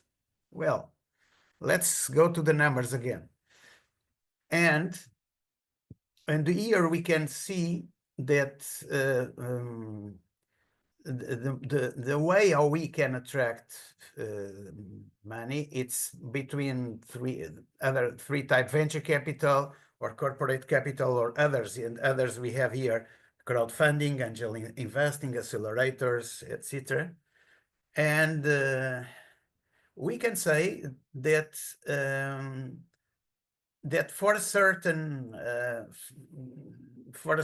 type of capital, normally in the beginning, pre-seed and seed phases, it's easier than for Series A or Series B or Series C. So this is typically, I usually say that Portugal is a very good, it's a fantastic country to begin a startup, to go until Series A, but we should look into other markets. This is because of our market. It's a nice place to test, validate, but when we want to expand, then we should look into other markets. And we can do that from the beginning, eventually, but this is what happens today. And one interesting and a good news is this: does the Portuguese ecosystem attract international investors?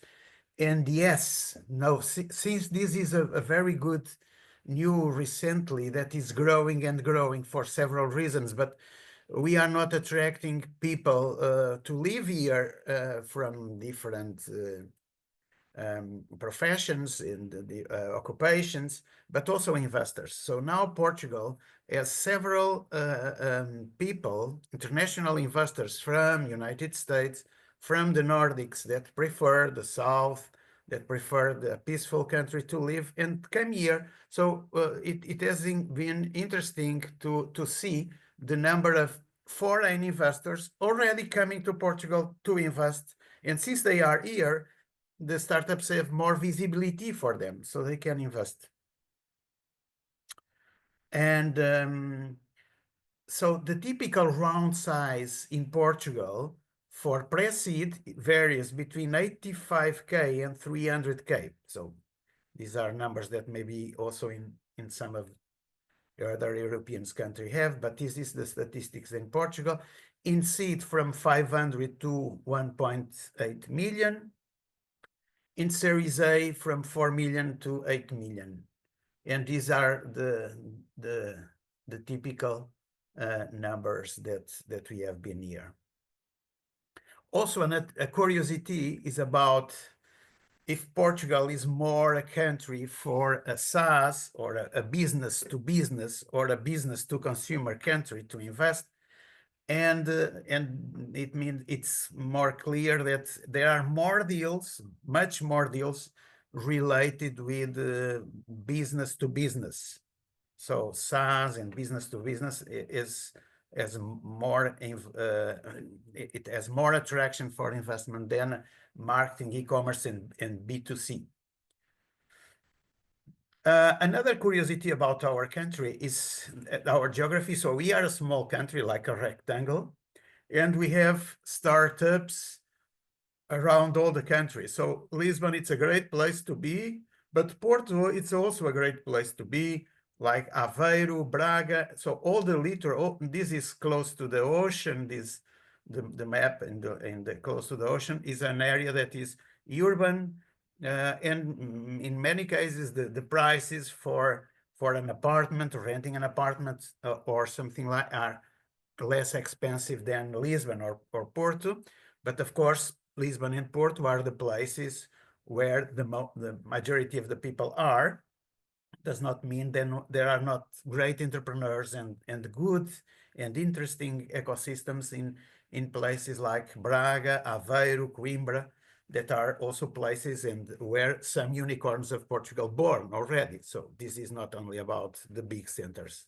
Sometimes it's also about medium cities that are very interesting to live and to work.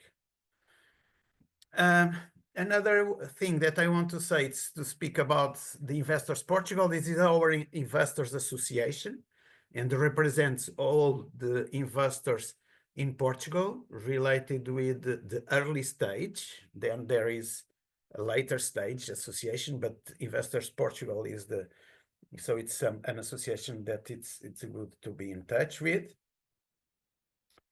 And I'm coming to an end at this stage, but how easy is startup fundraising in Portugal? So mainly for seed and early stage funding. Portugal has a reasonable number of accelerators, angel investors, that makes it relatively easier to raise small rounds. In Series A and beyond, as I said, it's more challenging. So normally often require international investors or a mix. So because of that, it's important to have the visibility.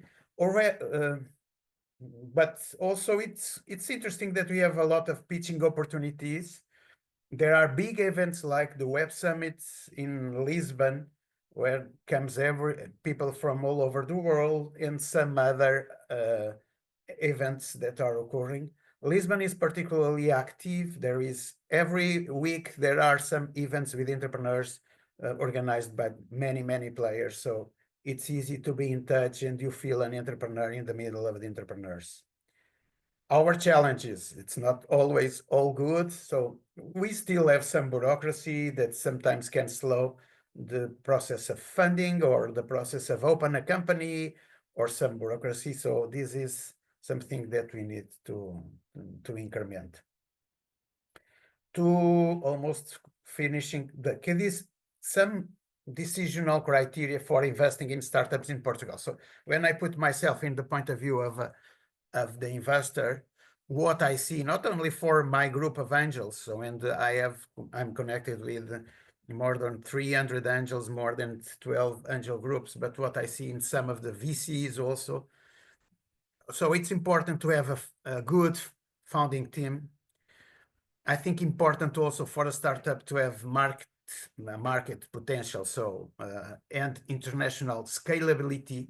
So this is interesting if you look to expand internationally. If you have the potential to go outside and to enter in other markets, this is great. Portuguese investors will look for that from the beginning. If you have traction is the way how people can measure the entrepreneurial capacity normally. So it's very important to have traction.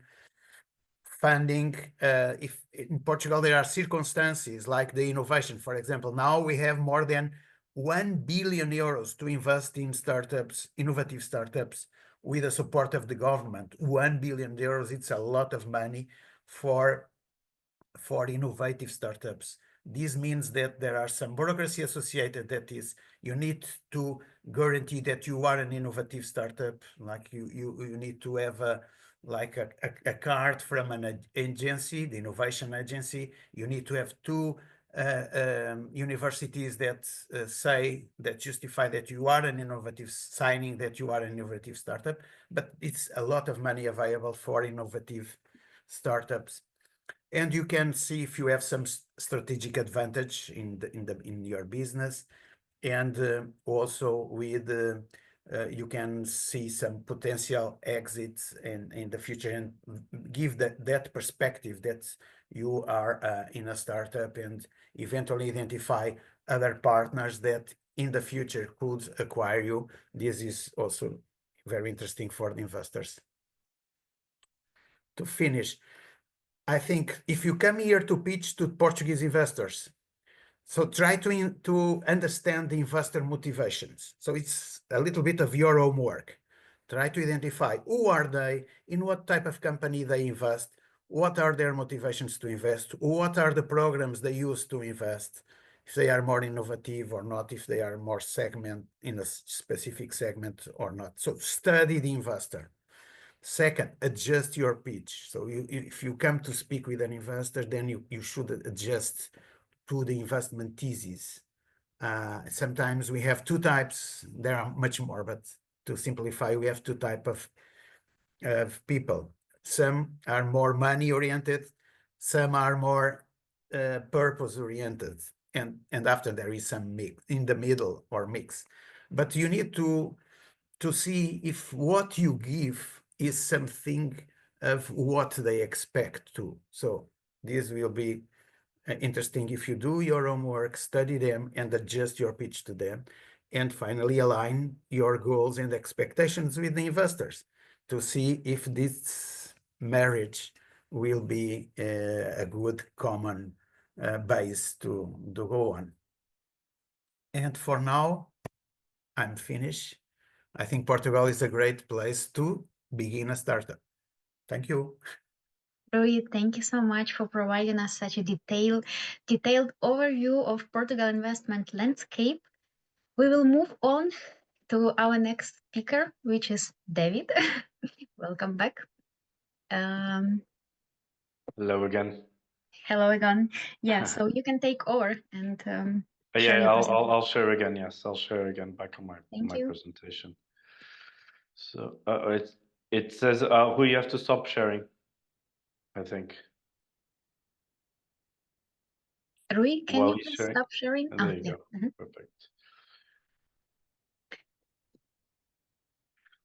Going back to, it's good that I know Rui, so we coordinated a little bit what to say and not to say.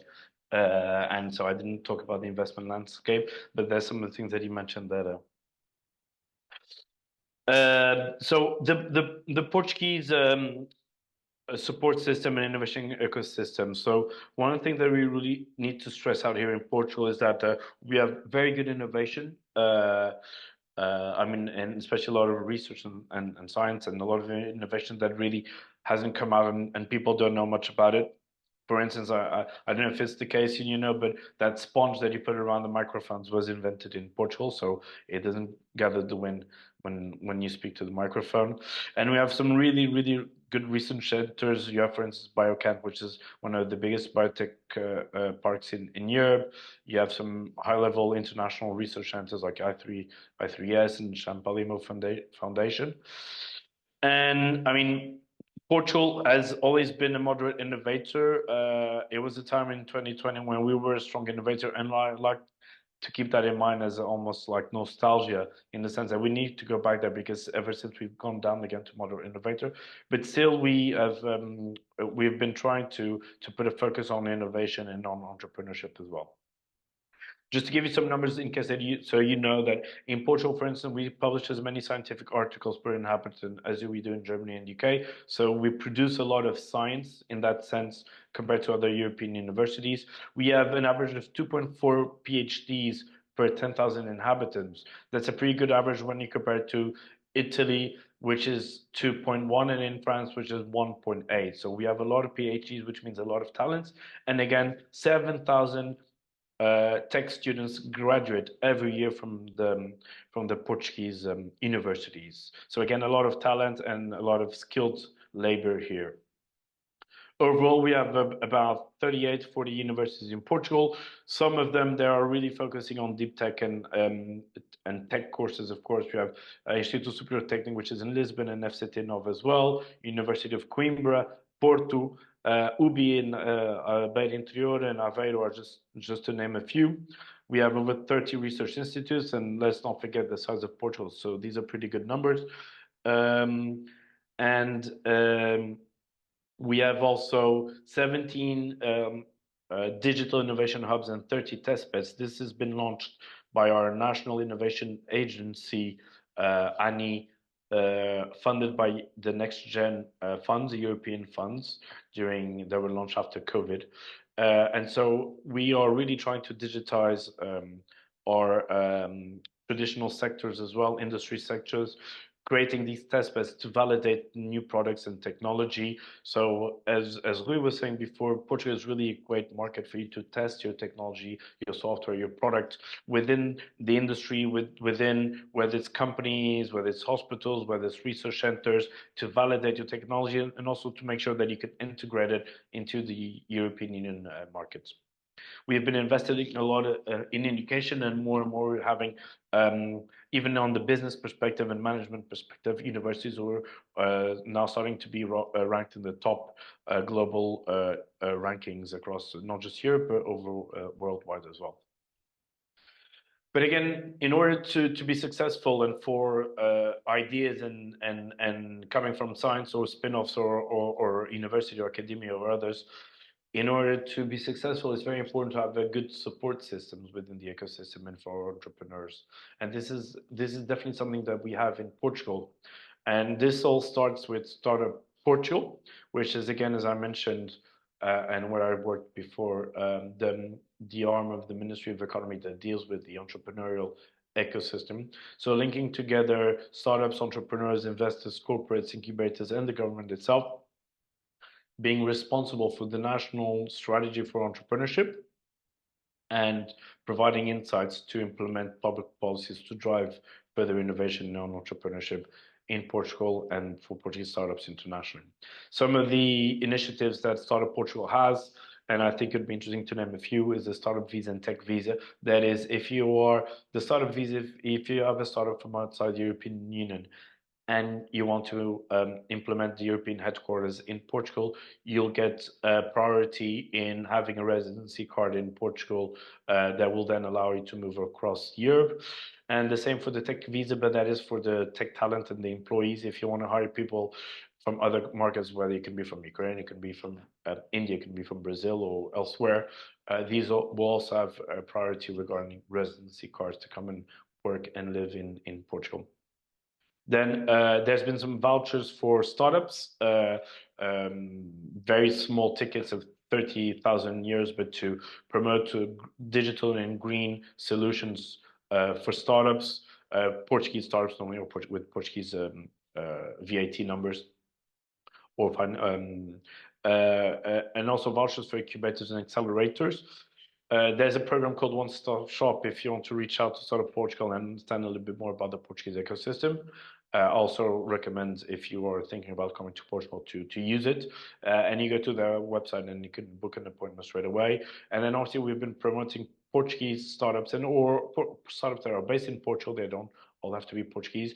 If they want to go to the Web Summit, as we was mentioning, whether you also have Web Summits in other areas. So you have Web Summit in Qatar, you have Web Summit in Brazil, in Rio de Janeiro, and also promoting the internationalization of startups across other global fairs and industry fairs as well. And then also for people who want to launch their own startups or become an entrepreneur, and having training on what it is to become an entrepreneur. To give you an idea, and we also mentioned this, so in Portugal, we are very much early stage ecosystem. Or most of our startups are at the seed stage or startup stage, and we are planning on, and we have been working on promoting more scale-ups, and with that, having more international perspectives and mentors as well to help our startups scale and be able to sell globally. But nonetheless, we have now about 3,500 startups registered in Portugal. Out of 2,300 are incubated in our incubators, which I'll mention in a few moments. And we have 6 unicorns, so companies valued at $1 billion US. And only UK, Germany, and France have more in the EU. And all of them are in different areas, so it's something that we are very proud to say. The startups account for 1% of our GDP, pretty much. So this is really something that is above what we see, for instance, in France and Germany. So this ecosystem really has an economic impact in the country. And also knowing that, I mean, ever since, these are numbers from way back, but ever since then, and this is the post-crisis as well, so we shouldn't forget the history as well, as we were saying. We went through some tough times around 2008, 2010, and growing out of it. And the focus on having startups and these startups creating new jobs as well for the economy has been something very impactful, and that has been growing ever since. Going back to the support system that we have in Portugal, we have about 160 incubators. This is a official network also managed by Startup Portugal, so the National Incubators and Accelerator Network. If you want to compare for countries like France, for instance, which is 60 million inhabitants, we have 10 million in Portugal, so 6 times the size. And in France, you only have about 200 incubators. In Portugal, you have 160. And all of them really support you in getting to know the market, helping you with your business plans, and helping you with the fiscal side as well, whether it's them or with their partners in providing legal advice, marketing advice, and also connecting you with local players and industry players and potential clients. So these incubators really have a very important part in developing the whole ecosystem. I want to give a couple of examples of how locally these incubators really transform the economy and linking to the talent as well. So you have the example of Coimbra, which is Instituto Pedro Nunes, IPN. It's been ranked one of the top 10 or 8 incubator in the world. They work a lot with the University of Coimbra, which is one of the top universities in Portugal and one of the oldest in Europe. And they've been specializing in nanotechnology, automation, healthcare, and others. And as a deep tech focus, they've been creating a lot of spin-offs, a lot of startups that have been able to scale and sell internationally. And actually, one of the unicorns that we have, which is Feedzai, is still based in Coimbra and still has an office, a big office now. It's a building in this incubator, Instituto Pedro Nunes. And so this is really an international reference of how one incubator linked to the university and to the local economy can really provide good startups and international success stories. Another example as well is Fundão, which is right in the middle of Portugal, 3 hours drive almost from Lisbon, and 2.5 hours from Porto, I believe. And it's certainly been an agricultural site, so focusing a lot on agriculture, and with a mayor that has had a vision of transforming the area through tech. They've invested a lot in bringing tech companies to Fundão with tax benefits, etc. And you've had companies like Capgemini, IBM, and others who now have some offices there. And now it's become an agro-tech region with a lot of startups and also a very good incubator that works a lot with these companies and links the startups, local startups, and with the university as well, the University of Beira Interior, which is linked. So again, industry, local government, university and talent, and also an incubator, all working together to provide a success story and to transform the region from an economical perspective, and this with technology as well. Another example, which is very interesting for you to understand within the support system, is the Unicorn Factory in Lisbon. This is a flagship innovation initiative by the mayor of Lisbon himself, who used to be the commissioner for science and technology of the European Union a few years back. And he wants to position Lisbon as a unicorn factory, so providing more unicorns across the world and bringing also scale-ups from outside, whether from the US or other European regions and other geographical regions as well, to come to Lisbon and to help scale thanks to international mentorship and a good ecosystem as well. They are launching several hubs. So incubators focusing on a specific vertical. So we already have a green hub, a gaming hub, an engineers hub, a fintech house, and then a university innovation center, also an AI hub and a Web3 hub. And we're talking about developing also a healthcare hub. So these verticalized hubs with vertical knowledge and expertise to then connect with other ecosystems across the world and with the industry players as well.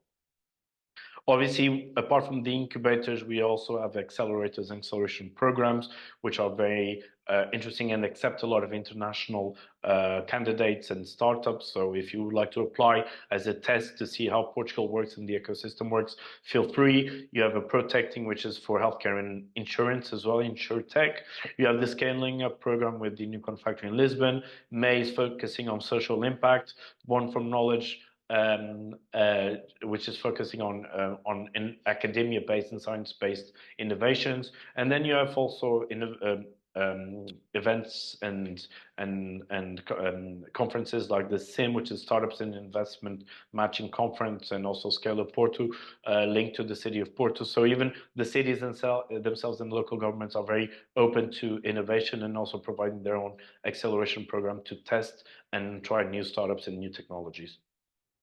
But also not just in Portugal, a lot of these programs work with international markets. So we have Singularity University in Portugal in the Global Impact Challenge. You have the Fabric of the Startups that has a link with Brazil. And Portugal is a very strong country in the EIT network. So not just health, but also EIT digital, EIT manufacturing, etc. So a lot of our universities, incubators, accelerators also work a lot within the EIT domain, which will then help you also link to other markets internationally.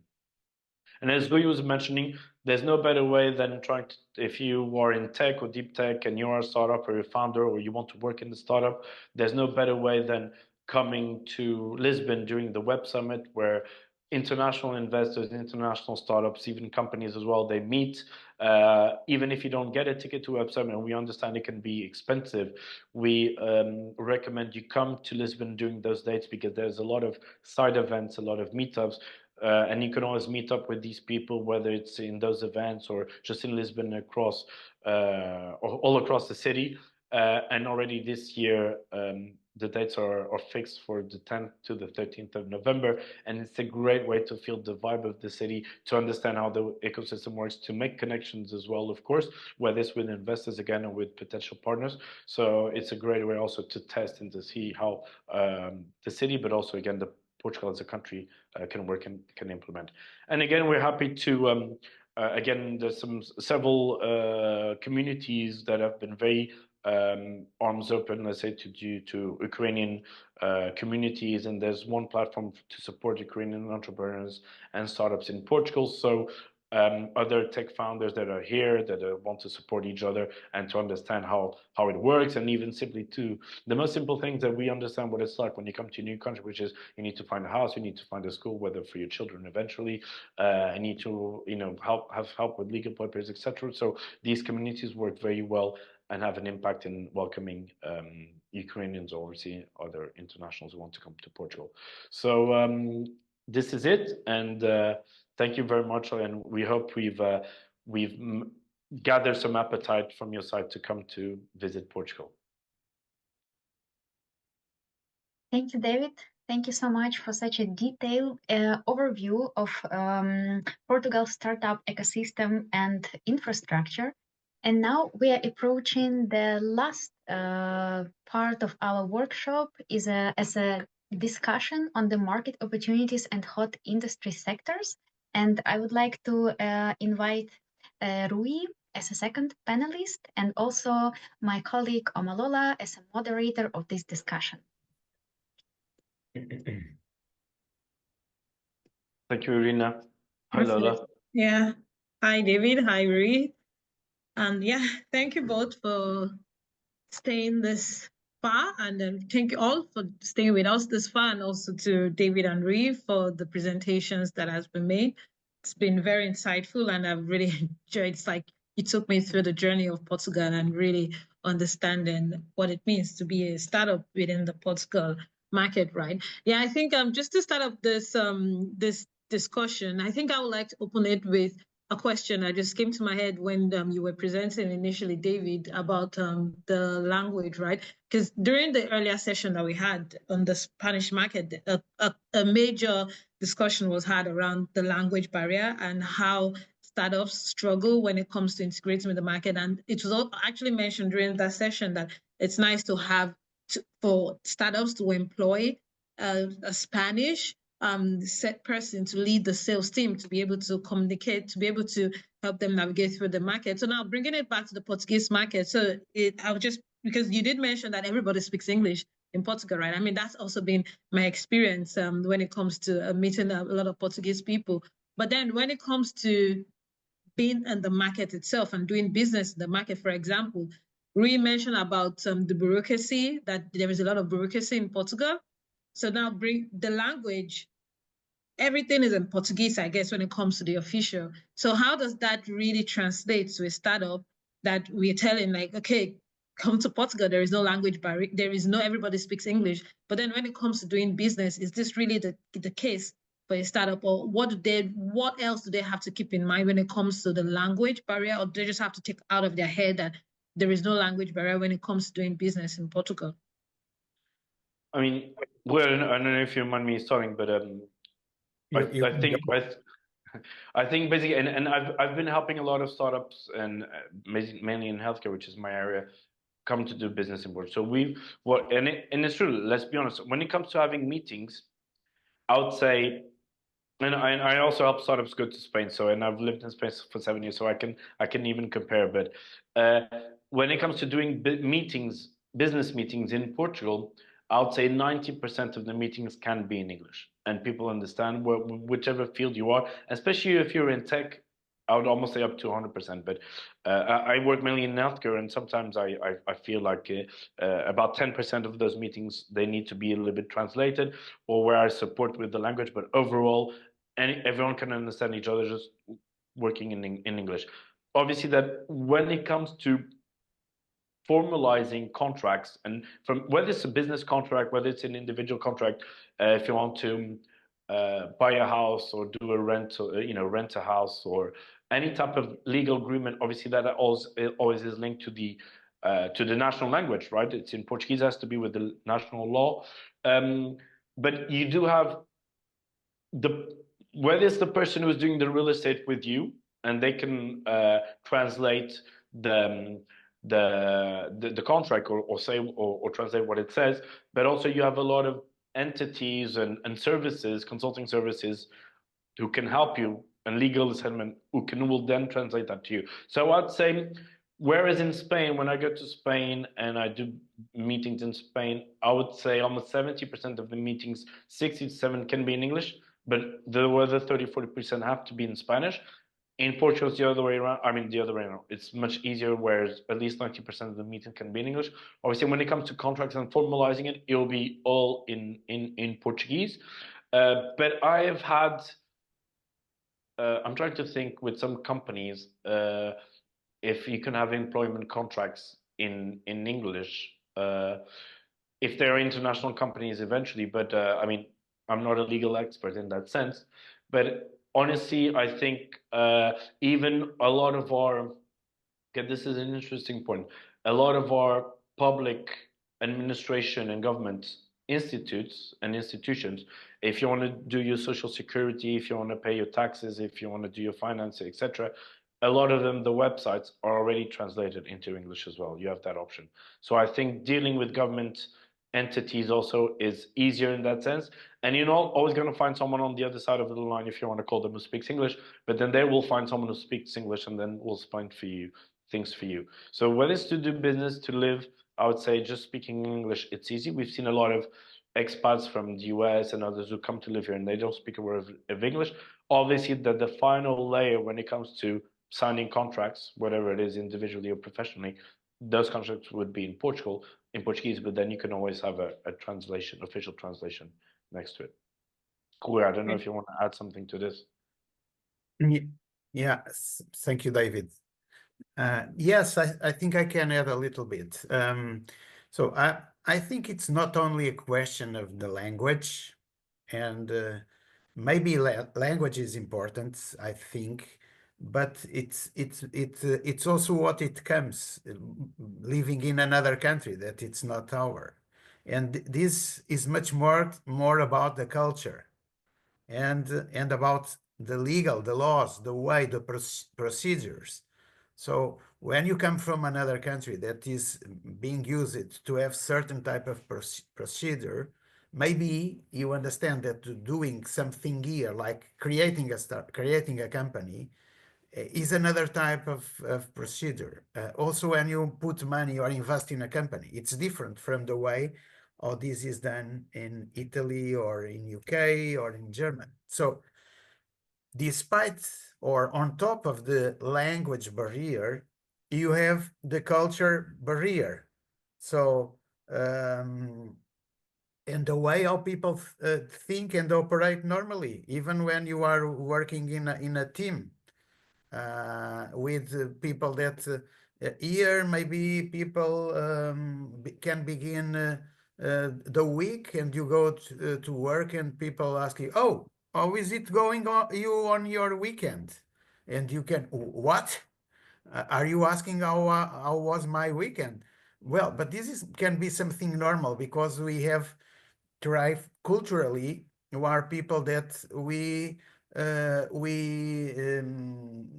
so there is not so much a clear difference between, okay, business is business and outside business is outside business. So it's normal that you encourage a certain type of relationship that for some people it can be strange because you want to know about me, and you can, oh, come on. But for an investor, for example, it's not only about your project, about what you are going to do. It's about you and about what you believe, who you are, what are your type of values that you have, and if in the future this will be something that can be related. And also the type of struggle that can come not only because of the language, but also the way how people live. When you need to rent a room, if people will accept you because you are from another people. If they don't speak the language, it's more complicated because people cannot understand you. It's about the food. If you maybe you are not used it so much about a certain type of food.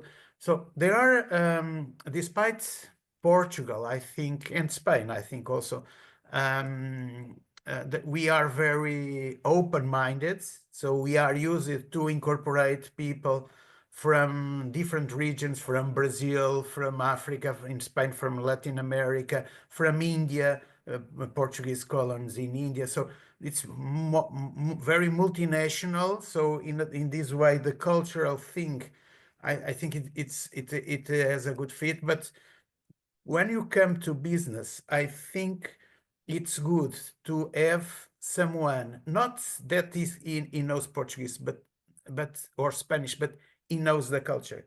He knows how to deal with the people. He knows how to negotiate with the other guys. He knows to understand what they mean when they speak something and what there is direct saying and what is indirectly saying, and this can be very good to have someone that can understand also the culture. Perfect. Yeah, thank you both. So essentially, it's great to, like every other country, it's great to try to integrate into the system and get familiar with the environment, the market environment that you like to do business with. And yeah, just now going back to exploring when it comes to the market opportunities and the hot sectors in Europe, in Portugal, sorry. So I would just like to ask you both about when you look at the Portuguese market right now, when it comes to the technological clusters, what would you say from your perspective are the key technology clusters that are currently driving innovation in the Portuguese market? Okay. So who is always going to talk more as an investor, but you should go ahead. You go.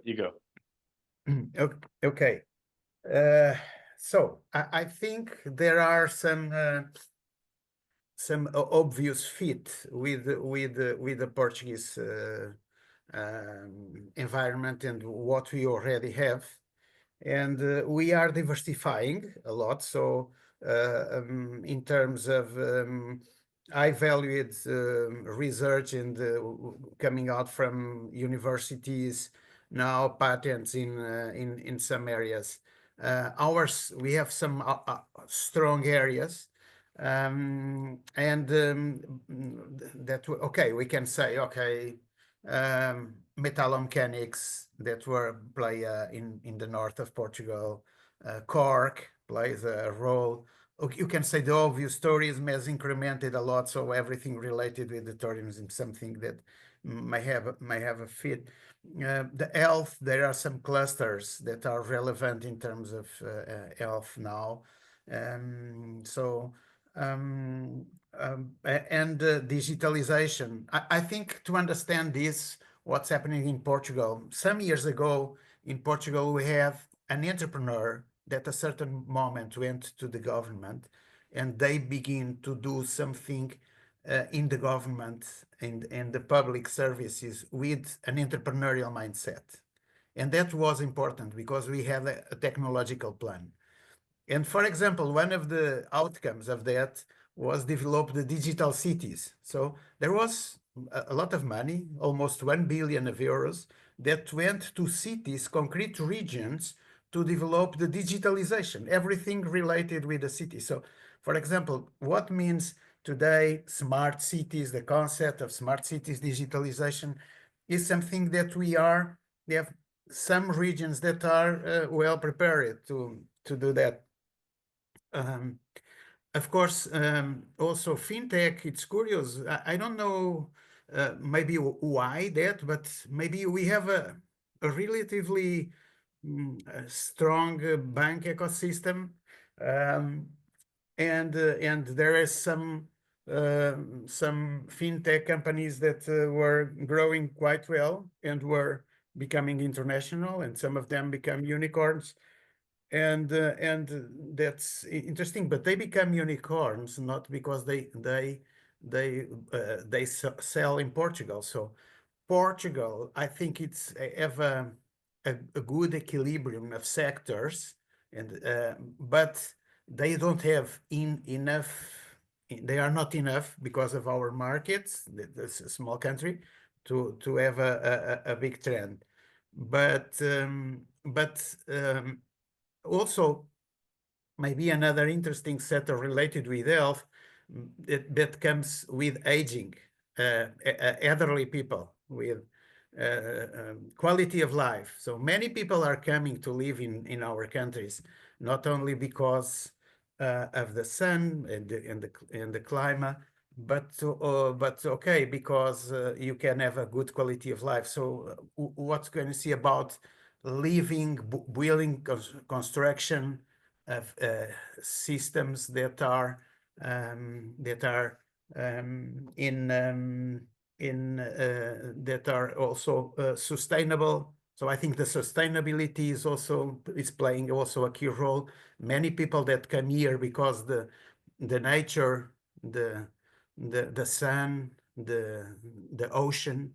So these are vital areas, and until now. And today we already have the political thing in Europe, and the thing related with defense area that I see as a trend for future, that it comes also with someone that we need to take in consideration too. Great, perfect. Thank you, Ray. And I think I just want to build up on that question also. I mean, also, we know like right now, everywhere in the world, AI is a main topic of discussion, right? Now, just looking at from the earlier conversation we also had, there are a lot of startups. There are a lot of startups right now that are within the AI space, specifically also looking at the healthcare AI space and stuff. And now bringing it back to Portugal, it would also be nice to understand how is this trend moving in Portugal, and what kind of support are startups within this space actually getting from the Portuguese government when it comes to developing their products and the market access and things like that, just to understand what's the AI landscape like for startups that are within the space or looking to explore into the space in Portugal. And also just the healthcare and fintech in general would be nice to get a deeper understanding on that. Okay, I can just to let you know also regarding AI. I mean, I think there has been a push, or let's say a will to digitalize a lot of our industry, but also a lot of our government institutions. And there's been a lot of money, whether coming from the next generation funds in Europe, but also from the regional funds called Compet here in Portugal, to promote the digitalization, whether it's through AI or other type of technologies, of procedures, of technologies, of industries, of the manufacturing sites, etc. And again, as Rui was saying, a lot of focus on government and smart cities and mobility, urban mobility, etc. But I honestly believe that one of the countries that is pushing the AI agenda forward the most in Europe has been France, and we are not at the level where France is, right? Trying to push for a true AI agenda. We also, Portugal, we want to develop our own LLM called Amelia, and because we don't want to be left behind, so we've come up with that announcement as well. But I think what we're seeing more and more nowadays, and even yesterday I was in at a conference, and you see this in these type of business meetings and business forums. And I think from an industry perspective overall, everyone is already aware that you need to use AI nowadays in your working um, as a working tool to enhance your working capabilities, to enhance your performance. So I've been seeing a lot of people, and I'm talking about older people, right? So not just the younger generation. I'm talking about people in their 40s, 50s, 60s. So senior corporates or people working in corporates who understand the value that AI brings, and they're already looking for AI tools for their day-to-day jobs and tasks. So I think this, from a cultural perspective, it's already very present. And also the government really, again, going back to the funding that it's giving a lot of funding to digitalize companies, right? So using these AI tools, purchasing some softwares and these licenses. So I believe there's a big opportunity there overall for anyone who has an AI-based startup or AI-based technology to either come to implement it here or to sell it to other companies. I think there's a big opportunity here in Portugal at the moment. Now, regarding fintech and healthcare, I mean, I can talk more about healthcare. There's a lot of interest and also people looking at AI-based solutions to enhance hospital operations and efficiency and diagnosis as well. So we've all heard about AI-based radiology apps, let's say, to identify any type of lesions or cancers or etc. We're talking about also some solutions to improve patient scheduling and medical appointments, etc. And both on the private and on the public side, we've seen a lot of hospitals trying to either test through a pilot or to even purchase some type of platforms and technologies. So there's a big momentum there in that sense at the moment. Within fintech, I believe so. I think fintech area, and maybe Rui knows this more better than me, that Portugal is also a test bed, let's say, for fintech. So the regulator in Portugal in the financing institutions has already made an agreement that Portugal can be sort of a sandbox for to test some technologies. And also there's a lot of test beds, and I said overall, not for healthcare, for automotive automation and industry, manufacturing, etc. From this national agency, innovation agency. So these 30 test beds to test and implement new technologies and new solutions, where AI-based solutions definitely are a good fit for these test beds. Yeah.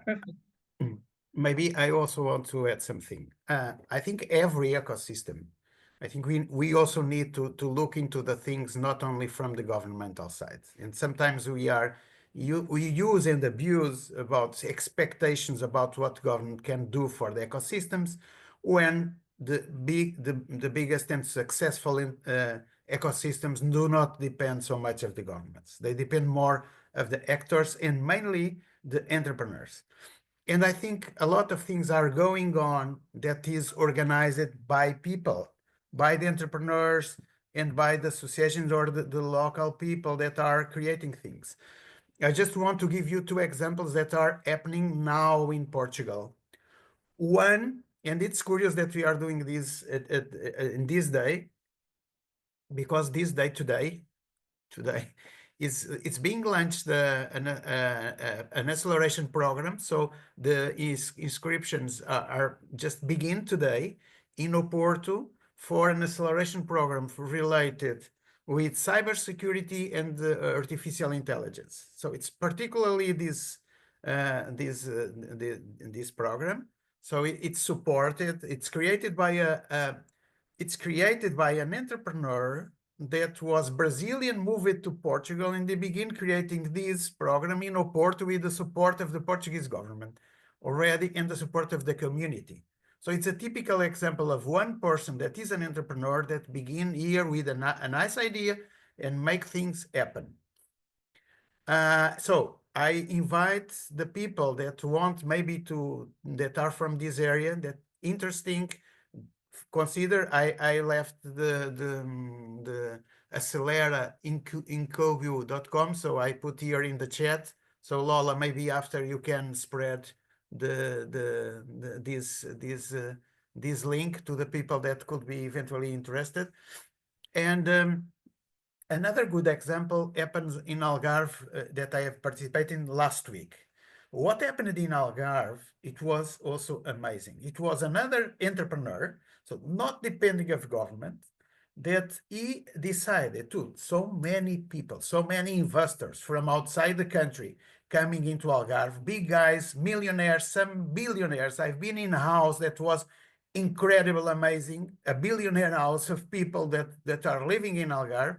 And come on, and these people are there not just for playing golf. They are there and with a lot of experience, a lot of networking, and they can help the local ecosystem. So what happened? These guys created an acceleration program also to attract international startups that want to accelerate from Algarve with local investors, but also foreign investors, international investors that are living in the region, in order to accelerate tech startups in some specific areas. And this is happening today, and this is not depends of government. This is the mentality, the spirit, the best of the entrepreneurial spirit moving on. That's the most important thing in entrepreneurship. We are not listening you. Sorry, I forgot I muted. Yeah, thank you so much to you both. We should be rounding up this panel discussion. And so I think it would be very interesting to round this up with just some final words from you both, looking at some of these sectors that have been mentioned. I really liked when you mentioned the smart cities. And of course, the healthcare is very key. And I mean, looking at what Europe is currently doing, for example, there's a project called TEF Health, right, that looks at into different sectors and creating the testing and experimentation facilities in different sectors, which smart cities is one of those sectors, and healthcare. Then there is the one also in agriculture. I mean, we see a lot of investment around Europe, and Portugal is actually a key player in most of these TEFs that I've mentioned, especially the TEF Health. So it's nice to hear from you both the insight from your perspective on what's going on in the market. So just to round it up, it would be nice for you to give a closing remark on the next wave on innovation in these sectors. And cybersecurity that you mentioned, this was something that also came up in the Spain, when we talked about Spain, the Spanish market. So at the end of the day, I could draw some parallel lines between both markets and some key things that just seems to repeat itself in both markets. So to conclude, can you just give some closing remark on what you think will be the next wave of innovation in some of these sectors? You don't have to mention all the sectors, you could just pick one or two sectors, and what you think will be the next wave of innovation that would happen in the Portuguese market within these sectors.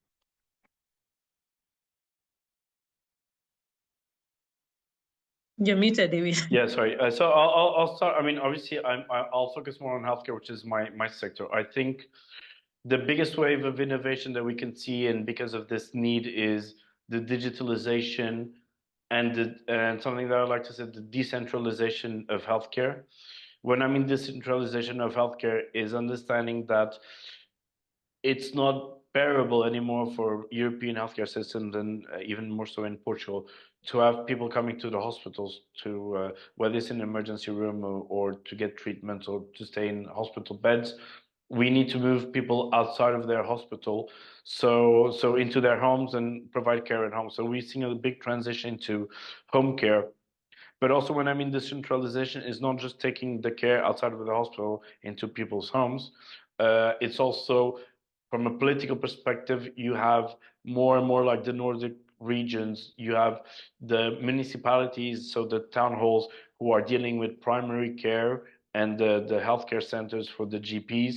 So it's decentralization also from the Ministry of Health into the municipalities, who have more local power and autonomy and budget to deal with primary care facilities and providing care at the general level for the population and local population, but also decentralization in the sense that you or myself or anyone as a patient and individually, you will start to be more aware of your conditions, of your health, of your well-being, and also more of a self-management of the disease or whichever disease you might have. So decentralization in the sense that you also have ownership, whether it's through your watch, smartwatch, Fitbit, or any wearables or sensors you might have at home, that you can then yourself gather the data and information and understand how you are, how you're feeling, not just physically yourself or mentally, but also with some of that data that those technologies are gathering. So that whole decentralization, I think, is happening overall in these different axes, and you're seeing this big transformation, all based on technology and also AI driven and really analytical as well, of how that data is really turning that big raw data into smart and analyzed data.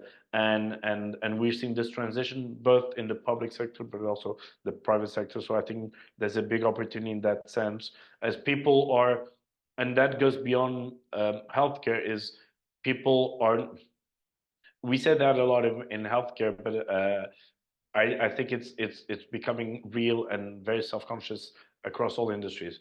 In healthcare, we used to say, or we normally still say, AI is not going to replace doctors, but doctors who use AI will replace doctors who don't use AI.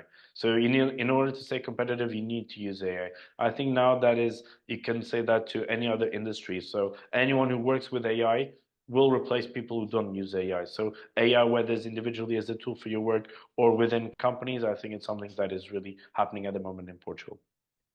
Perfect. Thank you, David. Would it be possible to make it pretty brief, because we're eating into the time of our closing remark now? Yes. So so what I think sectors, one is energy. So I think a lot that we, particularly in Portugal, we are looking for solar energy, new ways, the wind, the water. So there are many things that can be done related to increase alternative sources of energy. So energy will be definitively a key thing, not only for Portugal, for Europe, but I think energy. Related with that, I think the things related with ocean and how can we improve food in the way of new ingredients, new way of create alternatives for the climate. It will be important to sustainability. Also, things related with water. Water will be scarce, so because of climate changes, so water will be things. And finally, I think things related with quality of living and mobility will have also an important development in the next years. Perfect. Thank you both so much for this very insightful discussion. So I will just hand it over to Irina to close the webinar. And yeah, thank you all. Bye. Thank you. Bye-bye. Thank you so much. As we wrap up today's market discovery workshop on Spain and Portugal, I want to thank all our speakers, panelists, and participants for their insights, questions, and engagement.